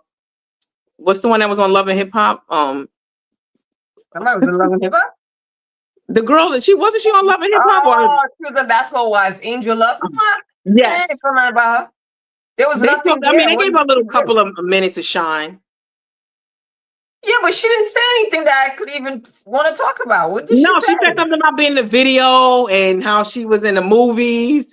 And they tried to give up. Do you think she's going to be back next season? No, they shouldn't bring her back. She was terrible on Basketball Wives. She's terrible on this too. I don't know. I mean, she came as friend of Quad, try to get her a little check. She served no purpose. There was nothing. There's no storyline. There was nothing. Okay, I remember. No, but her and Toya, remember Toya went up to him. Wait, and Toya asked him, how is Angel in bed? So that's a little bit of something that had legs. But Toya made that scene happen. That has nothing to do with Angel. That was Toya, and Angel tried to drag it to have more scenes. So that wasn't even anything that she did. There was nothing really. There was no way to. The thing is, and Angel's been boring. Like even in Basketball Wives. So this is not somebody that was great in Basketball Wives because she only lasted one season in Basketball Wives either. The only reason I even remember is because she was pretty. Like, oh, she's a pretty girl. That's why I remember. She was a skinny girl with a small waist with a huge behind. So she stood out. But other than that, in this friend group, you have to have a solid, strong foundation in your marriage. But you have to have a lot of stuff going on to come in this circle. Yeah. Like Mimi. Mimi's storylines mostly is dealing with having an autistic child. She has a great relationship with her husband. Brandy too, I still feel like I didn't get enough of Brandy inside her marriage. Like, I don't even know how her husband looked like. Hopefully we can see more of him in the reunion. So she didn't give us that much into her home life. So it makes me want her to come back next season so we could tap into more. But because Angel, one, she's not married. She's a nurse, but they didn't even show her working in the hospital. But most people are not as interested in a nurse because there's so many nurses out there. I don't think anybody's that interested in a nurse's life because a lot of people are You're so wrong. No, I'm being honest because there's so many people that's nurses. It's kind of like, okay, but they But didn't there's a show lot of people that. that's doctors too, but maybe not a lot of black doctors. Exactly. Bad doctors and things. So it wasn't like, oh, everyone want to see it, tap into her nursing world. She had a scrub line. They didn't show nothing about Angel. They showed her son 1 or 2 times. There was nothing that lets Yeah, I me don't know even remember that. I don't even remember that. Yeah, there's nothing going on in her life. There's nothing. She doesn't have sickly parents. She doesn't have siblings. There's nothing in her life that I was captivating for this season. And is she a friend of, or is she a real, like, is she a friend? What is she? I don't remember if she was holding a peach or not. I don't know. But whatever she was, she needs to go. She didn't serve no purpose. And Nia Long said, is it me or is Angel on the wrong show? She's on the wrong show. She should not be on Wait, did you say Nia Long? Nia Talk. Oh, I just said Nia Long. Oh, sorry. But Nia said, is it me or is Angel on the wrong show? She's on the wrong show. She should not be on TV at all. She doesn't give any sort of personality to be on TV. This girl should not be on TV. To me. I agree. And I don't think they gave her enough. I feel like a lot of times with a lot of these housewives that don't do good, because I consider this like their interview when they put them out there. But then when the show comes on, you see like just a little bit of footage of them. So I tend to feel like when they show such a little bit of their life, like they did with Angel, she's not going to be back. She's fired. Like she don't even have enough good scenes for them to capture her on the show. So we didn't even get to know her. And obviously the producers feel like she's not worth getting to know. Yeah, but this is what I'm saying. With this Married to Medicine, I feel like it's different with Atlanta and Potomac, because those other franchises, they have a lot of the old OGs, they call them, have very strong personalities, right? So you could come in there and go into conflict with anyone without even having a personal storyline. Your storyline could be, conflict. In Married to Medicine, the strongest person there that has that type of personality is Heavenly. So in order to build a storyline, you would have to find something to go at Heavenly with, which would, again, be fabricated. So I think Angel coming in this circle of women, what would be her storyline if she doesn't have anything going on in her life? You know what I'm saying? She tried to do something with Toya. She got along with Heavenly because Heavenly's Quad's friend. She kind of knew Heavenly before the show. Jackie's not confrontational. There was nothing with Simone. So you're kind of like, there's really nothing you could really do amongst the friend group. Like Mimi, her conflict was Toya being a hater. But other than that, Mimi's storyline is her relationship with her husband and her autistic son. So in this type of franchise, you have to have a personal storyline to come in. And if there's conflict that's built amongst the group, that's fine. But Angel does not have either one of them. And if she tried to have conflict with Heavenly, who's going to go toe-to-toe with her, it would have been fake, Yeah. So the women coming in have to have strong foundation other than trying to build something with the group. That's what I feel this show. Like she could have went to Atlanta and went toe-to-toe with Drew. There's Portia that has a big personality. There's so many other people there that she could have fed off of to kind of build a storyline amongst the team. I don't know if that's making sense. Yeah, that's what Nia Talk said. She said, I think Angel would do good on Atlanta. And that's basically what you're saying too. Who said that? Nia Talk. Angel gives me Phaedra as in no need for Married to Medicine, but placeholder. I didn't see, nurse going to, that's what I'm saying. She could have been in Atlanta and been like Portia's friend and had funny scenes, or she played off Phaedra with funny faces. She could have been one of those girls that just mesh well with that team. Not this. She probably would have even done better with Potomac because we have Giselle there. We have the Ashleys there. We have other people there. The Wendy, like things like that. I think she needs stronger characters to throw her in there. Nina said again, not trying to be mean. I'm just saying it gave run the NBA video girl game to get pregnant, make money, continue to climb the ladder. But I think Brandy was a legit doctor though. Yeah, with Angel, I think Angel started out as a video vixen, as you call it. Then that's the only thing I remember. I remember her in Basketball Wives. She was born as hell. I mean, I remember basketball when Jackie tried to go at her. She was born as hell in Basketball Wives. I don't even remember her on Basketball Wives. I don't even remember her. Nobody remember. She was not good at all for Basketball Wives. So she needs to go do something else. Yeah, this is not it. She needs to go back to being a video vixen, maybe modeling, something else. And I don't think they're going to bring her back. Like, to me, it shows throughout the season on such little time that they gave her. Like, I don't think she's going to be back. They gave, to me, I think they gave, like you said, they gave Mimi, they gave Brandy. I feel like, you know, even with Brandy, like they did show her and having their own opinions, forming their own opinions about like whatever it was with the husband and throwing a party. Remember, well, that's another thing we can talk about now about Contessa and Brandy going at it for like a second. I feel like Brandy was doing a little bit too much in that reunion, coming at Contessa like that.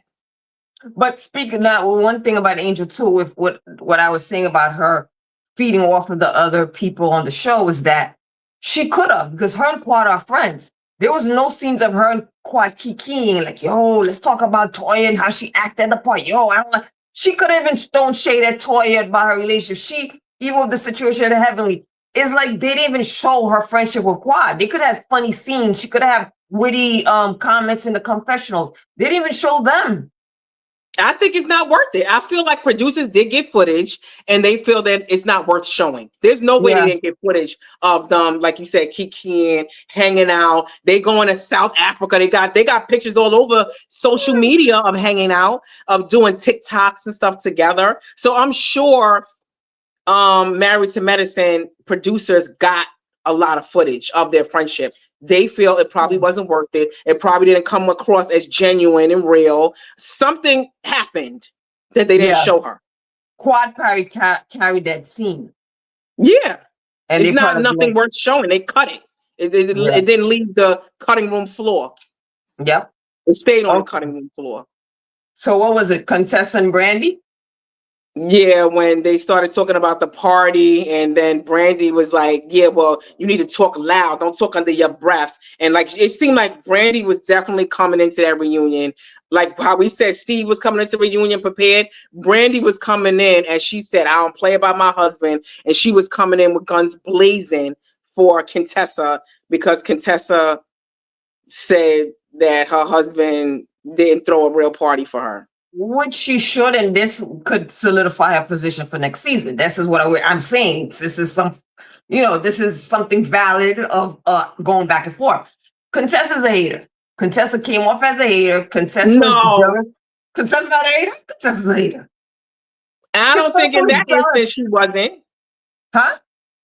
I don't think in that instance, I don't know if you're talking about something else that Contessa did, but in this instance, I do not feel Contessa was a hater. With Brandy's dinner part, so-called dinner, I think she was being a hater. Oh, my husband. Oh, she's making a big deal about this dinner. I think Contessa was being a hater. But I feel like Heavenly stirred that pot. It wasn't, I don't feel like Contessa, I feel like Heavenly was talking about it with Contessa, like, I think it was Contessa that brought it up. And you remember she said, like, me and Heavenly talked about it. Like, I feel like Heavenly was stirring that pot. And she was making this, she was comparing the two. Like, and Contessa was just answering. Like, this is not a party. This is no comparison. Like, we got chicken wings here. This thing, like, I probably would have said the same thing because I'm more descriptive like that. Why would Contessa saying all that stuff? Oh, I had a party. You just had chicken wings. I don't remember why Contessa was saying it, but it came off as being a hater. No, but it came up to me that Heavenly kept asking questions. The ladies kept comparing it as to like, oh, because their birthdays was like days apart or the same, like a day apart or something like that. And then it happened to be Contessa's birthday that day at her dinner. So to me, and then Heavenly started digging and asking questions about it. So to me, my answer would be, this is not no comparison. I had a real party. We had a dinner. Like, and I feel like that's what Contessa was emphasizing. Like, this is not a party. Like, we having chicken wings here. Like, I threw a $40,000 party. Why are we even? Contessa being I don't think it was a hater. Brandy never said this was a party. Everybody knew it was a dinner. They were egging, gaslighting her. Like, it was Contessa responding to Heavenly and them asking questions about, like, I just feel like they were the ones who were like getting Contessa riled up. If that's so-called your friend, because the day of the party, it showed Brandy, helping Contessa out with the party. Am I wrong with that? They showed them like going to the party together. There was a scene with Brandy and Contessa. Like Brandy was helping Contessa take decorations, whatever, out the car. That is so-called, they were friends. I don't know who Brandy's friend of on the show. Who brought Brandy in? Yeah, I don't know either. Was it? I think it was probably, was it Contessa? I don't know. I think it was Contessa, whoever. If you all know Heavenly's messy. If Heavenly's digging and stuff, I wouldn't say that, oh yeah, well, this is just a dinner. I had a $40,000 party. This, my husband did this. This to me came off hating. Why are you talking about it? I would even entertain the conversation that Heavenly's having and then I don't know if down somebody's asking me comparing it. I mean, but that's the truth. Like, why does it got to be a hater if you're telling the truth? If somebody asks me about, I don't know. To me, it's telling the truth. And I think she's envious, like Brandy was saying, my husband did this for me. Where Contessa felt a type of way that her husband didn't plan her party. No, again, like I said, to me, if somebody said that to me and they kept emphasizing that, like her husband didn't throw it, she threw her own party. Nothing is wrong with throwing your own party. I've thrown my own party like all my life because I know how to do it. I know how to call people and get things rolling. And I'm not going to have that issue. I agree. I didn't think anything was wrong that she planned her party. But the ladies were acting like something was wrong with it. They were acting like something was wrong with it. I don't either, but I'm saying Heavenly and all of them were like whispering and acting like something was wrong with it. And to me, they were egging her on at Brandy's party and saying things about it, like, oh, she threw her own party. And to me, it was Contessa defending herself and her party, like, yeah, this is not the same. This is not equivalent. Like, yeah, it's easy to throw a dinner party. It's nothing. Like, so yeah, her husband did it, but let's say she did want a Contessa party. Her husband wouldn't have done that. So you can't, and Contessa's right. You cannot compare it. No, but Contessa, I think, should just said, look, I had a party. She had a dinner. But I feel the reason why they kept doing that to Contessa, because Contessa made it seem like it was an issue that, okay, Contessa kept saying, oh, my husband never threw me a party. I want to do everything right because Scott is not going to be able to do it. And everyone was saying how Scott wasn't helping Contessa out with the party. Like, if I'm planning my own party, I'm expecting my husband to help out with certain things. Certain things he needs to be helping out with. You know, like, okay, I'm going to plan my own party, but can you make sure this is done? Oh, he's getting assignments too. I'm not going to do everything by myself. But Contessa did everything by herself. And they were saying how she was complaining the fact that Scott hasn't ever thrown her party and that she's doing this on her own. So that's why the woman felt that, oh, now we have something to talk about. And like Brandy said, you spent a whole bunch of an hour complaining about Scott, which I believe. I don't believe it.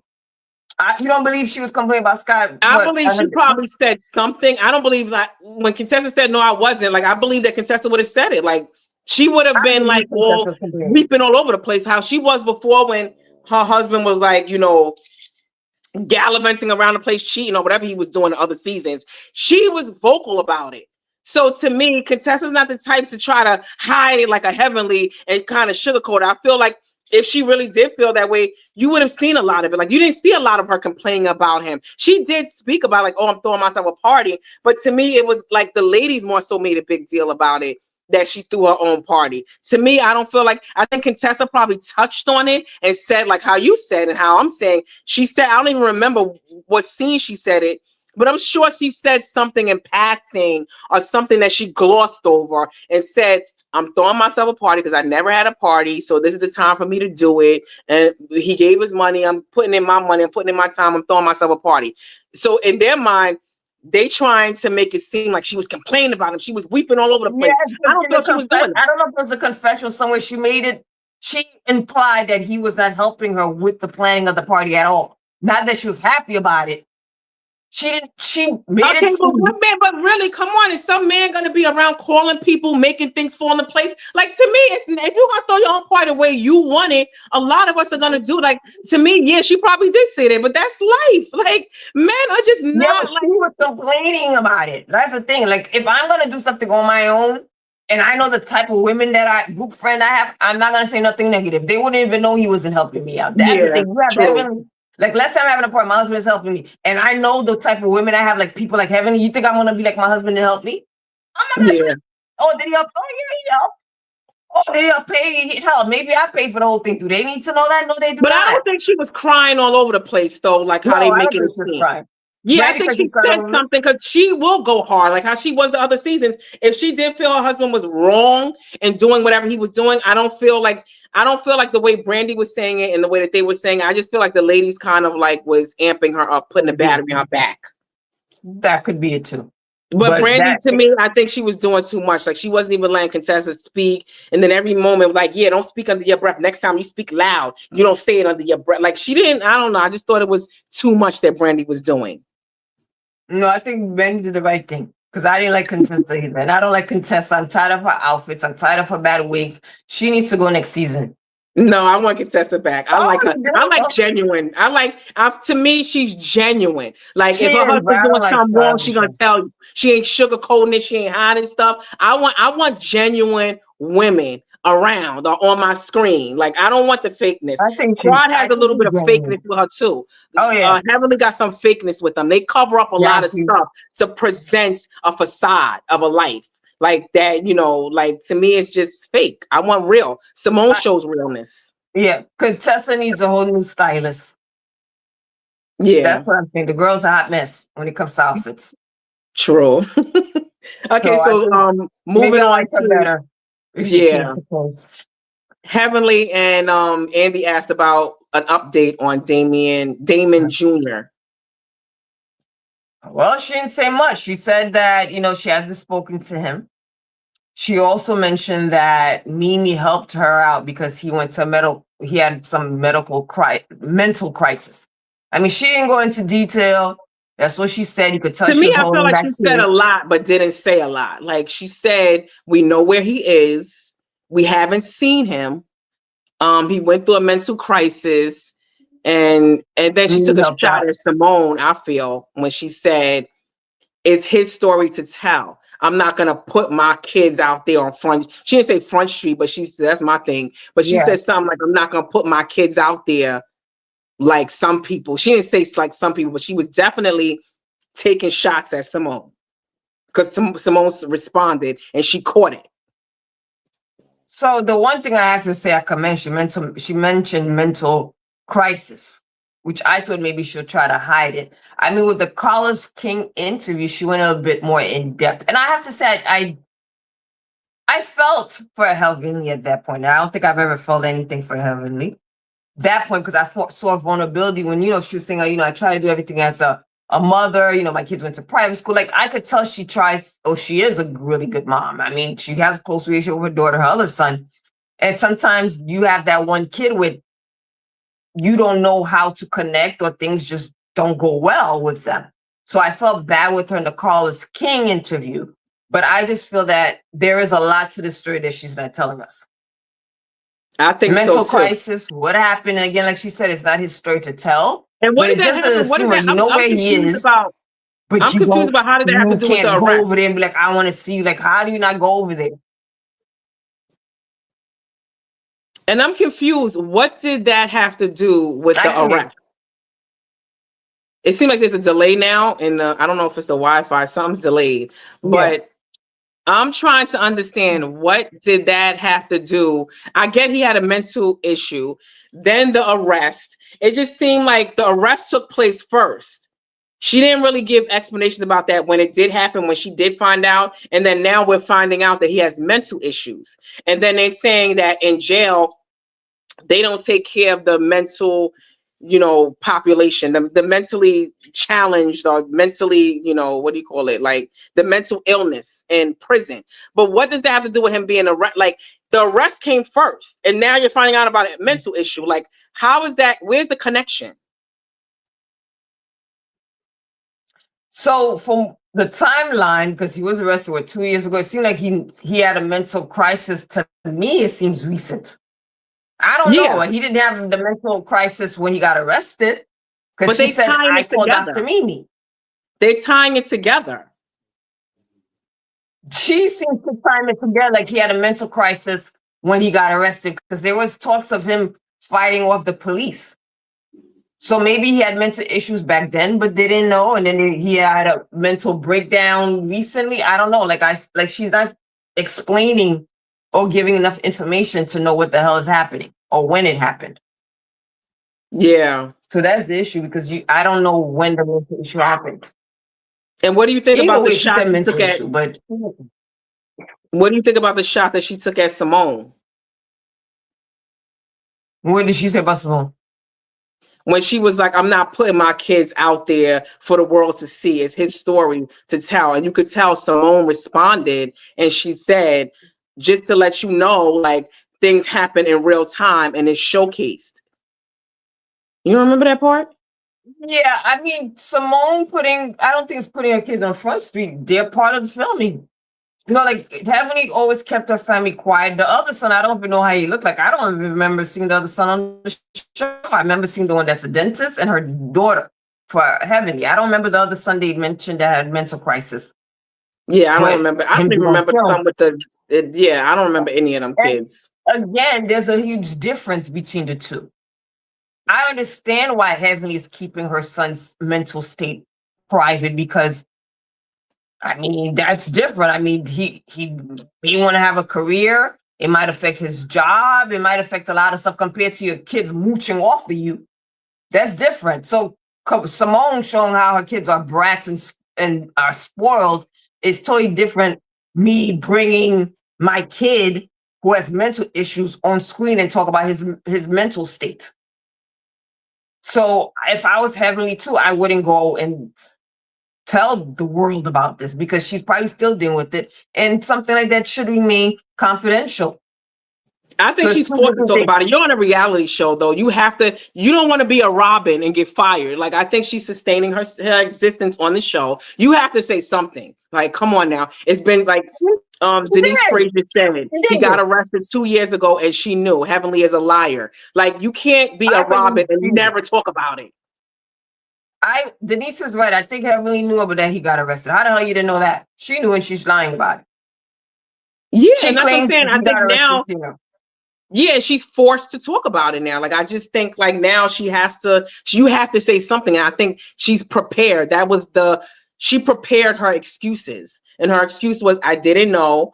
Dr. Damon knew about it. Now we know where he is. How you know where your son is and you haven't seen him, but you know where he is? If I have my son, I don't care how old he is, living somewhere that I know I'm knocking on that door, trying to see them something. How do you not go? Unless then they asked on college school, is he living by himself? She said, she thinks so. Yes. Damon is sending him money. Like, first, I'm not sending you no money if I can't see you. Well, that's what she's saying. She's saying that she don't agree with Dr. Damon sending him money. So to me, I think that's why she's not seeing him, because maybe I feel like sometimes, like I'm sure she don't want to give up on her son. I just feel like there's some parents out there that are so strict, like they will kick you out on the street. The daughter get pregnant, they're kicking out on the street. She's gonna be in a homeless shelter. Like some parents are they love you, but they love you hard. And I feel like I get that from Heavenly. Like, how you know where your son is? And you said you haven't seen him in over a year. Like, you know where he lives and you haven't seen him for over a year, and Dr. Damon is sending him money every day. Why are you not at his door? Like, I don't hear her saying, like, she went to see him, he turned her away. Like, you not even saying, like, I went to go visit him, I brought him food the other day. You did not see him in a year and you know where he is? And he talks to Damon every day? And where is he? Is he in Atlanta? Is he in a different state? Like, it doesn't make the whole thing doesn't make sense. It makes me think about the R. Kelly documentary. And you remember when the daughter, one of the daughters was like, I know it's different, but it's still the same when it comes to like a parent really fighting for their child. And one of the girls, she knew he was with R. Kelly in a penthouse. He was somewhere with the girl, with the daughter. And the mother and father were going to where they felt she was. And they were going there. Like, I mean, the cameras might have something to do with it, but they were still going there to fight for her and to see, is she there? Is she not there? They were knocking on doors, going to abandoned buildings looking for her. They didn't even know where their daughter was at, but they knew she was with R. Kelly. If you have a child that has mental issues, you're gonna be okay with knowing they living somewhere, not go visit, make sure. Like, I don't understand. Because she said he was in a mental facility and then he left and didn't take his medication, which is very hard because he's an adult. You can't force him to take his medication. But I would be so worried, especially got arrested already. I would be visiting. I would do whatever possible to see my child. And Heavenly had mentioned one time, I think it was Carlos King, how she found out he was arrested, she cursed him out and said all this stuff to him. So Yeah. who knows what Heavenly said to him? And to me, it is more than just mental illness. We don't know what else is going on for son. There has to be more than just he has mental issues and living by himself and hasn't seen me. There's a lot that she's not talking about. I think so too, and I think she could be one of those angry parents that's like hard on their kids. That was the point I was making. Like some of these parents, I know they love their kids, but they be so hard on them to show, like, to teach them a lesson. Like to me, it's like Heavenly just strikes me as that type. For you to know where your kid is at, and you said you didn't see him for over a year, but like you said, we may not know the whole story. Yeah, and Denise said in the early episode they showed all 3 kids before. I think his problem is with her. It's something about her. He talks to dad every day. Exactly. And Heavenly seems very tough on her kids. That's what I'm saying. So he probably like, I'm not having this from this woman. Who knows what she did? And I think Heavenly knows she did something wrong too. I think it's her. I think she's probably having some kind of contention, conflict between her and him. And I don't know if Dr. Damon, he's going to be pro Heavenly no matter what, because some husband and wife team is like that. Like if one parent is mad, they're gonna stick it out together, and they may support that kid, but they're gonna do it from a distance. Like it seemed like Damon's talking to the son every day, but he also said he hasn't seen the kid in over a year. So it's not even like he's going to see the kid. Is he fighting for the kid? Are you team Heavenly?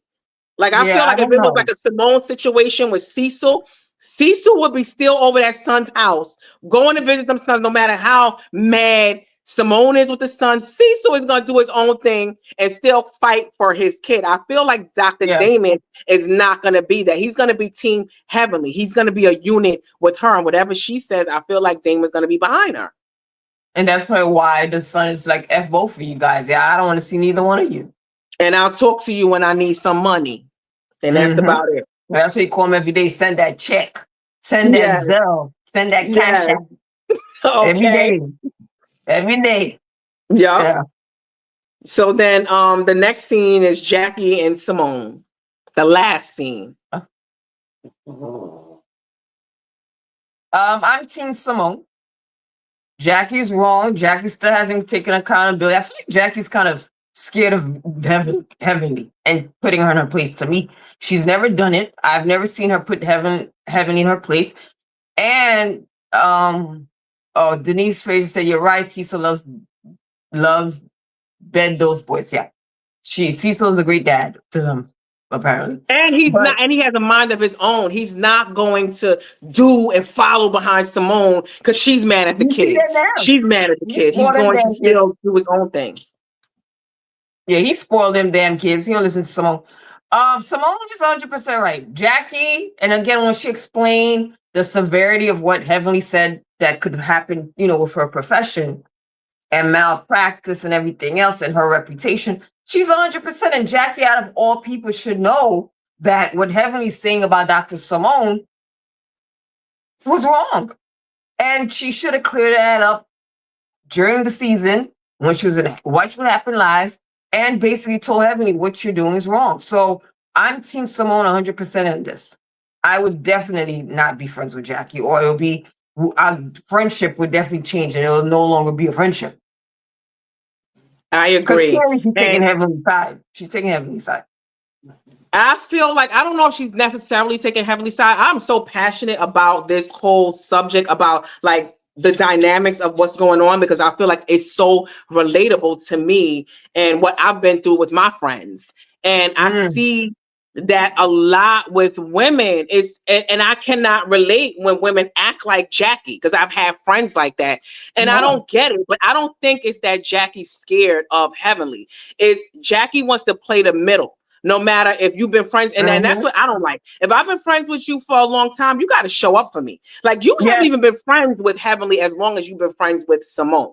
Like, so to me, I feel like there's a lot of women who want to play the middle, and they don't want that conflict. So they want to not take sides, even if it's right or wrong. They don't want to say nothing. They rather be quiet about it. And I've been through that before. And it's like, there's certain instances, no, you can't be quiet. You have to say something, especially if you're in communication with that other friend. And I'm mad at the other friend and you're still in communication, I'm not asking you to pick a side. I'm asking you to say and do what's right. Check that friend and say, show up for me in some kind of way and say something. But I feel like a lot of these friendships, like, they don't even have the capacity to kind of have real conversations, real discussions. Like some of them, like me, I find it so like easy to talk to my friends when I'm feeling a certain way. If I feel like, oh, you did this wrong, I don't like this, I don't agree with this, like I'm comfortable with saying that. And I'm confident enough to know, like, if I feel like you did something wrong, I'm confident to know, like, I know I'm valuable. So I know you would still speak to me, even if you don't agree with me saying something to you and pulling your coattail and saying, Farrah, you was too hard on whoever, or you was too hard on this person. And, maybe you can check that. Like, I'm okay with saying that to you because I know you're not going to cut my head off and say, and then never speak to me again. Me and you can have a real conversation about it. And maybe you could learn something. Maybe I can give you advice. And maybe you'll accept my advice. Maybe you won't. But all I know is I'm going to say something. But I feel there's a lot of women who have these relationships where it's like everything has to be 100% good. If anything goes bad or if there's any rough patches, they got to look the other way. They don't want to talk about it. You want to live this hunky-dory life. When conflict comes up, you rather just look the other way and then let your friend just like wallow in it and never say nothing. And me, I'm definitely gonna approach my friend, because no, if you can't show up for me after 30 years, you can't show up for me, and you're gonna turn the blind eye to play the middle. In this instance, there's no middle playing. You have to say something. And Jackie didn't, and I would be so offended. And I loved when Jackie looked her dead in her face and said, "Not this time, bitch," in more or less words. Simone said that to her, yeah. Yes, but, I meant Simone. Yeah, I meant to say yes. I loved it. Yeah, I felt the same way too. I just felt like Jackie hasn't had Simone's back. I don't think in anything. Because she likes to play the middle. She does. So Denise said, when do you guys think the friendship changed? I think the beginning of the decline of this so-called friendship, and I'd say so-called because, which I really liked their friendship in the beginning, was when Buffy came along. You remember when Jackie made that comment to Buffy about being infertile? Like, she mentioned it, I guess, to everyone that, she made a couple of comments to Buffy. And Simone didn't have her back at that point. Remember, everybody was coming at Jackie like, oh, why would you talk about her fertility? I think she did make comments about her weight also. I'm not sure. But the whole fertility thing, when she blasted it in this speech she was giving, remember? Yes, absolutely. Because I was felt for Buffy. Yeah, Buffy felt like Jackie called her out, which she did. And Heavenly took Jackie's side and Simone took Buffy's side. And I think since then, Jackie felt like, oh, you're taking her side. I think that's when Jackie, started acting differently towards Simone. And I do feel like that is what Toya touched on in the Carlos King interview when she said something. I don't know if you saw that interview with Toya and Carlos King. But I don't remember. And she mentioned it because he asked her the same thing, like, when do you think it changed? And she mentioned, like, there was a time that Jackie was crying over something and Heavenly had her back. And it was like ever since then, and it was probably that instance, like ever since then, it's almost like Jackie wants to have her back, or she either wants to look the other way when Heavenly is being messy. It's almost like she's not gonna take the other person's side. Even if she know Heavenly's wrong, she's not gonna go against Heavenly. I also think Jackie feels that, oh, something happens, Heavenly's going to stand up for me. Because Heavenly, if anything happens, she speaks very highly of Jackie. She doesn't say nothing negative about Jackie. If somebody's coming at Jackie, Heavenly will intervene, except for when it's Jackie and Simone.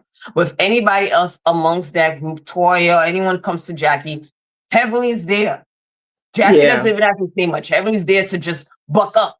So with the situation with Buffy, Heavenly did. She stood up to 10 toes down for Jackie. She defended Jackie. She went on her YouTube channel and any platform she could and defended Jackie. Even when they had that YouTube video of Jackie saying something about women sometimes not always you know, there was a YouTube video of Yeah, her and basically Jackie. faking their, like, Yeah, illnesses. And Jackie had a lot of backlash. Did Jackie stand up herself? Yeah, she made a statement, but who was going at defending Jackie? It was Heavenly. She went back on Carlos King. She went on her YouTube video. She was defending Jackie, where Jackie put out one statement. So Jackie knows Heavenly's always most likely going to have a back. Even in the Carlos King interview, she spoke highly of Jackie. I've never heard her say anything about Jackie.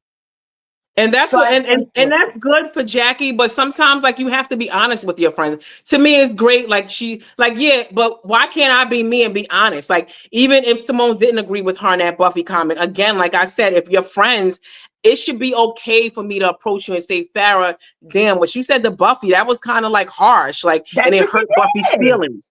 That's what Simone said. And that's what I'm saying. And there should be nothing wrong with that. And that's why a lot of times women can't be transparent with each other because of how Jackie is reacting and how she is with Simone after that incident. Because it's like, if you do be honest and you want to be transparent and have a real relationship with somebody, it's like, what, now Jackie is gonna just turn her back on Simone now from all the way back then?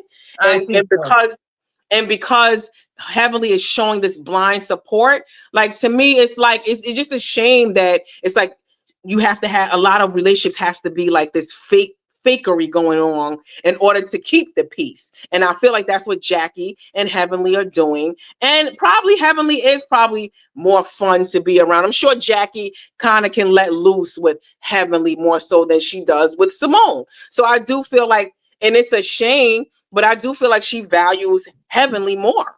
It's obvious. And to me, if I was Simone, if that's the case and it happens, me and you can't be friends. At the end of the day, we have a 30-year friendship. And if you cannot show up for me when I need you to show up, I can't be friends. Like, it's done. Like, and I don't think it's picking a side, but it's almost like Jackie picked a side. Like, if you can't say what your friend did wrong to me and you're still in communication with that friend, and it's not like I'm asking you to pick a side, but just correct bad behavior. Don't let this spin out of control. But then when you turn a blind eye, I can't mess with you no more. I think, this is just my opinion, that Jackie likes the friendship with Heavenly more than her friendship with Simone, even though it's been 30 years. That's 30 what I years, said. Yeah. Their personalities kind of the same. They might be talking about working in the hospital. Jackie's life doesn't seem like she has a group of friends that's exciting to be around, and there's drama and there's comedy. So Heavenly seems like that good kiki friend, like, oh, she gonna make me laugh, she gonna get a drink. Like, I could see Heavenly and me like having a good time. Yes. Simone, there's a different type of good time. Like, oh, let's talk about, oh, how many babies did you deliver? Let's do this. You know, Heavenly's talk is very open about talk about sex. There's just so much other conversation. She probably like, oh my God, this friend is way more interesting than any of my friend groups. She's probably telling her to do freaky stuff with Curtis. You know, like, it's just different friendship where she likes being around Heavenly a little bit more. You see them traveling together. I never seen a video of Jackie traveling with Simone. I've seen videos where they were going to the White House. I think Simone was there at that time. But I've seen videos of them traveling without Simone there. So I think it's just more fun being Heavenly's friend. And she probably even feels younger being Heavenly's friend. It's more lighthearted. It's more laughing. She could gossip with her. So I think even though it's been 30 years of friendship, someone new coming in that you typically wouldn't be friends with has made it more exciting for Jackie. Like, hanging out. If I had to choose, I'd rather hang out with Heavenly too than I would with Simone. Exactly. But I think the way Simone looks at her and the way she thinks, the way Simone looks at Heavenly, I think she feels like Jackie should look down on her too. Like, I don't know if Simone does, but I tend to believe like they feel like Heavenly isn't, or not they, I feel like Simone, or maybe she feels like Jackie should feel like she's not on their level. Like, she's a dentist, but is it still an MD? Is it a doctor? Yeah, no. And Heavenly is uncouth. She do got hood ghetto ways about her more than any of them in that franchise. So to me, it's like, really? This is who your BFF is of the show, and you're choosing her over me, and you're not even like correcting her when it comes to me. I don't know. To me, I'm on Simone's side, but I get how Jackie feels and want to still be friends with her. Yeah, at the because same she's time. different. Because the thing is, you got to think where Jackie's status is. She's with all the celebrities. She's probably have high prestigious doctors as her friends. She has to be dainty and demure. But hanging out with Heavenly in their private home, she's laughing. She's probably saying things we would never think Dr. Letting Evans. loose. Yeah, letting it loose. Like, so is she's able to gossip about the show? Like, yeah, you heard about this. So I think it's a different type of friendship. You never had like that one friend that was maybe the ghetto friend, but you like being around them. Like, yo, this is different than any other friend I had. She's fun. She's excited to hang out with. But when people see me, like, how do you get with her? So I think that's what it is. It's just different for Jackie. But the however is you can still continue to be friends and have your keys and stuff, but still when things come up between me and that BFF of yours, you should still be able to talk to them and say and reel them back in and be like, listen, you know she didn't push you. You know you was on her and you put your arm around her and she rightly took it off of you. She didn't aggressively push you. She didn't become unhinged. So to me, I feel like you can still be tight with Heavenly, but there's nothing wrong with just correcting that and saying like what's right in that instance. Why can't you? You're not going to be Heavenly's going to cut you off? No. So what would be the problem to stop you? You know what I think Jackie probably does, because she mentioned it one time, because I think there was an interview with Andy and she's like, oh, do you ever tell? She said that when I had to tell Heavenly about her behavior, I have done it before. I've called her on the phone. Well, I think Heavenly mentioned that Jackie does it. Like she'll call me on the phone and be like, oh, you shouldn't have said this. You shouldn't have done this. Like Jackie would check her off camera. So the only thing I could possibly think, maybe Jackie did tell her off camera, but didn't do it on camera. But then again, Jackie's still wrong, because when it was time to stand up for Simone on Watch What Happened Live or throughout the season, she did not. And she avoided it at any which way. Andy actually had to ask her twice. You saw the footage. Like, I get it, you wasn't there. None of us were there, but we all saw the footage. Like, so you can't speak of it now. And it was like she was almost trying to avoid saying the truth. Yes. And that's all you needed to do. I don't care who you're friends with, but just say the truth. You know she did not push her. She took her arm off of you. How you gonna put your arm on my body and I take it off? And now you claim that I pushed you and I assaulted you and I was aggressive? Like, I would have been so livid. I felt how like Simone felt in that instance, because it's almost like, wow, like just show up for me. You can still be friends, but just show up. And like 30 years should mean something. 30 years of friendship, that should mean something. And whether you think this other person is fun, they're outgoing, still, like, just still show up. That don't mean you should turn your back on me. I'm surprised they never asked Quad her opinion about it, because she's friends with Heavenly. But I know, based on the Cause King interview, Quad knows that if they did ask her, I think she would be honest and say, look, Heavenly, Simone did not push you. Because when you watch, I think Andy did. Well, you're gonna see it next episode. They did. He is gonna go around and ask them, and he's gonna ask all of them.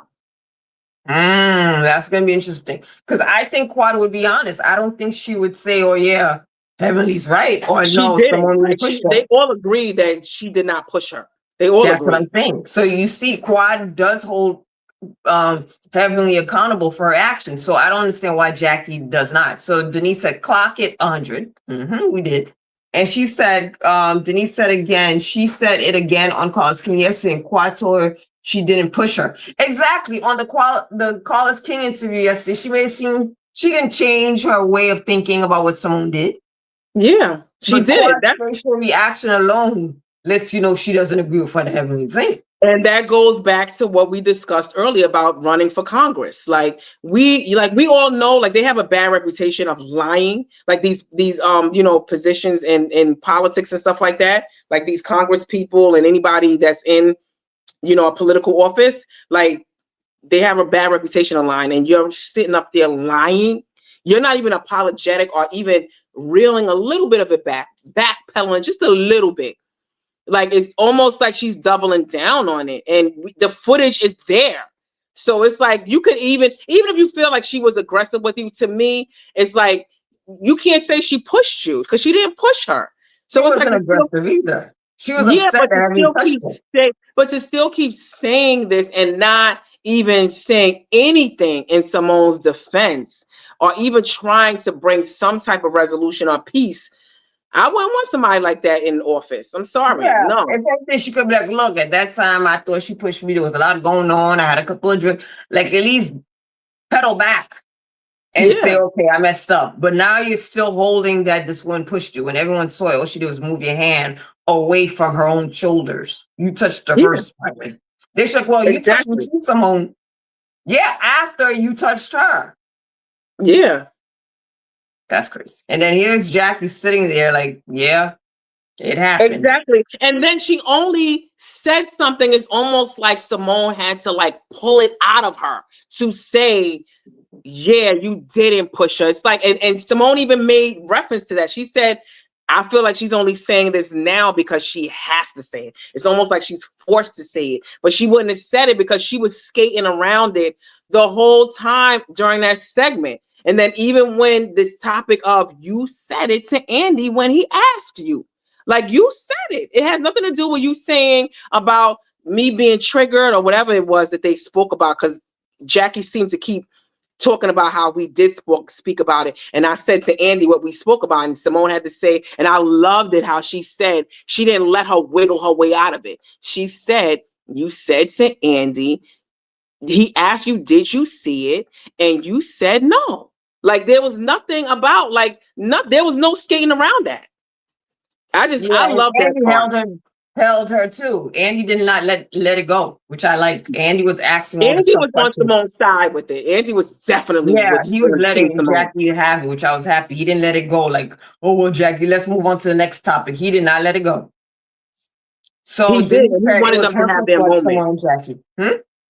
He wanted them to have their moment and hash it out. And I was watching him as Simone said, no, that's not what happened. Andy asked him, and Andy was back there like shaking his head, like, Yeah. They held Jackie. They held her foot to the fire, and she just eventually she had to crumble. But like Simone said, you said it because right now you have no other choice because it looks bad. Social media went at Jackie. So at this point, she had to fess up, but it's a little too late to me. Well, it looks like I don't want to tell you what the next episode, because I'll be watching these clips Oh God! But it seems like they're gonna make up because I heard that they start following each other again. I don't know. I would have to see, but Jackie did seem to be like really, really wanting to work it out. But it just she does. You could tell she values her friendship with someone. She doesn't want to lose a friendship. You can't say you value someone and just keep showing like that you're not showing up for them. You can't keep valuing someone and then when someone else comes along, you look in the other way if they hurt me, and you doing things to show me that you don't value me, but only behind closed doors. But then when we go out there and somebody does something to me, you don't have my back. I would have a problem with that. Jackie might be one of those people that's just not a good friend. There's some people that they can have friends, but they're just not good friends. Jackie could just be a good doctor, but not a good friend. I think she's a good friend. She's a good friend to Heavenly. She's a good friend. I just feel like she's choosing sides, and she's choosing to play the middle, even though their friendship spans back 30 years. She's choosing a side, and she's just doing it like, to me, it's like blatantly obvious this time. Like there's no skating around it. That's why Simone's going hard with it, because you can't turn the other way from this. It's obvious. And now it's about my profession, and you talking about I was violent and aggressive. Oh no. And unhinged, the word unhinged. Yeah, and like she said, this could have took legs. Something could have happened, but it just shows you that. And Jackie's a doctor, and she's allowing this and looking the other way. I would be so hurt, and I would be just like Simone. You're not getting out of this one. You're not gonna wiggle your way out of this one. It's done. But she's gonna forgive her. She would. She is, but I wouldn't. Denise said it was hurtful to watch Simone Jackie. It was hurtful seeing Simone. Yeah, I was like, oh man, this. I feel bad for Simone. Simone was crying before they even got seated at the reunion. She came in very emotional. emotional And about then it. and then So Heavenly I just do feel kept bad. chiming in. She was getting on my nerves with that. Like Heavenly just kept chiming in every instant she got. Like, yeah, yeah, she's like that to me too. She's very confident to me too. Like she just kept chiming. It was so annoying. Like Jackie should have told her, shut up. Like let me handle this with my friend of 30 years. Like relax. Yeah, but of course Jackie's not gonna say that. But I know. I felt bad for Simone. So that was how that ended. And then we have the next episode coming next on Sunday. Mm-hmm. It's part 2. Thank God it's only 2 parts. It's not 3 parts like Yeah, Potomac. because sometimes when they drag these reunions out, it's so unnecessary. Like they putting in too much stuff that could have been summed up in 2 episodes. No, I think this is good, and it's moving very fast, which makes it good. It's moving fast paced. Yes, they got right down to the nitty gritty. Yeah, even with Simone and Jackie, I was surprised. I thought it would be part 2.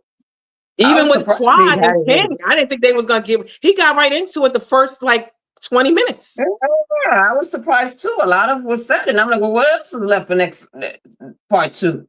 I think part 2 is probably the men. It Because I is. feel like they covered everything else within the season in part 1. And they showing all the clips, even though, like you said, I hate watching them. I hate to like be spoiled, but I do love watching the clips. But they showing like I feel like when I watch it, I've seen like the majority of it on social media on YouTube because they keep releasing 5-minute clips or 8-minute clips. Yeah, I don't know why they do that. By then, you already saw the whole episode. I don't know why they do that. That's how I feel when I'm watching. I'm like, okay, I saw this whole, like I saw all of this juicy part, like, and that's Yeah, how I I was don't with the do it men. Like because they then I showed a won't lot of watch it, it. Huh? I said I don't watch those clips because then I won't want to watch the episode because then I was I like, do. oh, I I feel was like when I'm something. getting dressed or when I'm at work or something, I don't got nothing to do. Or if I'm like getting out the shower and I want to watch something, then I see it on YouTube. When you go open up the app, it's right there, and it's gonna kill 8 to 10 minutes. So I have to put it on. But Yeah, then I I hate see it, when but it I'm like, no, ends I'm because not then gonna you watch want it. to I'll wait see. for I hate. Yeah, I hate when it ends because then you want to see the whole episode. When you watch, it's like a tease. Then you watch it, it's like, oh damn, I forgot this isn't the whole episode. Yeah, exactly. So I don't do it. I kind of want to wait to see those things. So, what do you ladies think about Steve and Eugene? Steve, I'm Team Steve. It's about time somebody put Eugene in his place other than Yeah, Toya. we talked about it earlier. I'm definitely Team Steve. Yeah, Eugene needs somebody to put him in his place. I mean, Toya does it all the time, but I'm happy it's a man doing it. Yes, and All the I'm men glad. feel I how can't Steve wait to see. feel. Yeah, all the men feel how Steve feel, but don't say anything. And I want to see when he's on the stage and put Eugene in his place. I bet you Toya's going to try to jump in because Eugene ain't going to say nothing. Yeah, he definitely, because even when Toya's wrong, and that was what Steve's whole point was, is like, who are you to talk about I need to hold myself accountable or anything like that when you don't hold yourself or your wife accountable? Like, come on now, don't even come at me with this. Exactly. So I'm happy Steve is putting Eugene in his place. And I want to see how it plays out when he does put Eugene in his place. What is Eugene going to say? I bet you Toya's going to come jump in to defend him. It's probably going to be Toya against Steve more than Eugene against Steve. I don't see what Eugene could actually say to top whatever Steve is going to say to him. Yeah, I He just don't needs to either. It's stay going to there be and just take interesting. it. And if the other men are going to intervene and try to diffuse it, They or they're are. going to be They was getting on Steve, my nerves with that. Like, oh, come on, when he called him, when he said he's acting like Mr. Bush. oh, and acting like one of the females. I mean, they did call him Eugenia, so we'll see. But what I really want to see Eugene's reaction when he mentioned, oh, your wife was checking me out, and that makes you kind of Yes, insecure. So I want to see his reaction because that is definitely a hit to Eugene's ego. So let's see absolutely. how that plays out. Mm-hmm. We'll And be they all know back he got a next small week. penis too. And don't forget, all the men know he got a small penis too. So don't let them throw that at him. I know. I guess as a man, you can't really say nothing, but I damn sure would probably make some subtle hints, Oh, like yeah, Steve did, huh? oh, you can because your wife already told us. You're insecure with your small penis. Everybody already knows that. Yeah, but I feel like it's different coming from a man. You can't be talking about no man's small penis. With women, you can kiki about it. But I don't know. You can't talk about a man can't go up to another man and be like, you measuring penises as a grown man. To me, that seemed a little. Your wife said it. If it gets down to the nitty gritty, your wife said it. I wasn't measuring penis. Your wife said it. I'm just reminding you. I'm not gonna come straight out with it. I gotta make a subtle hint, like Steve basically did. I know why you mad. Your wife was checking me out. Something like that. Or I know why you mad. Confidence. Yeah. Or you got your shortcomings in certain areas.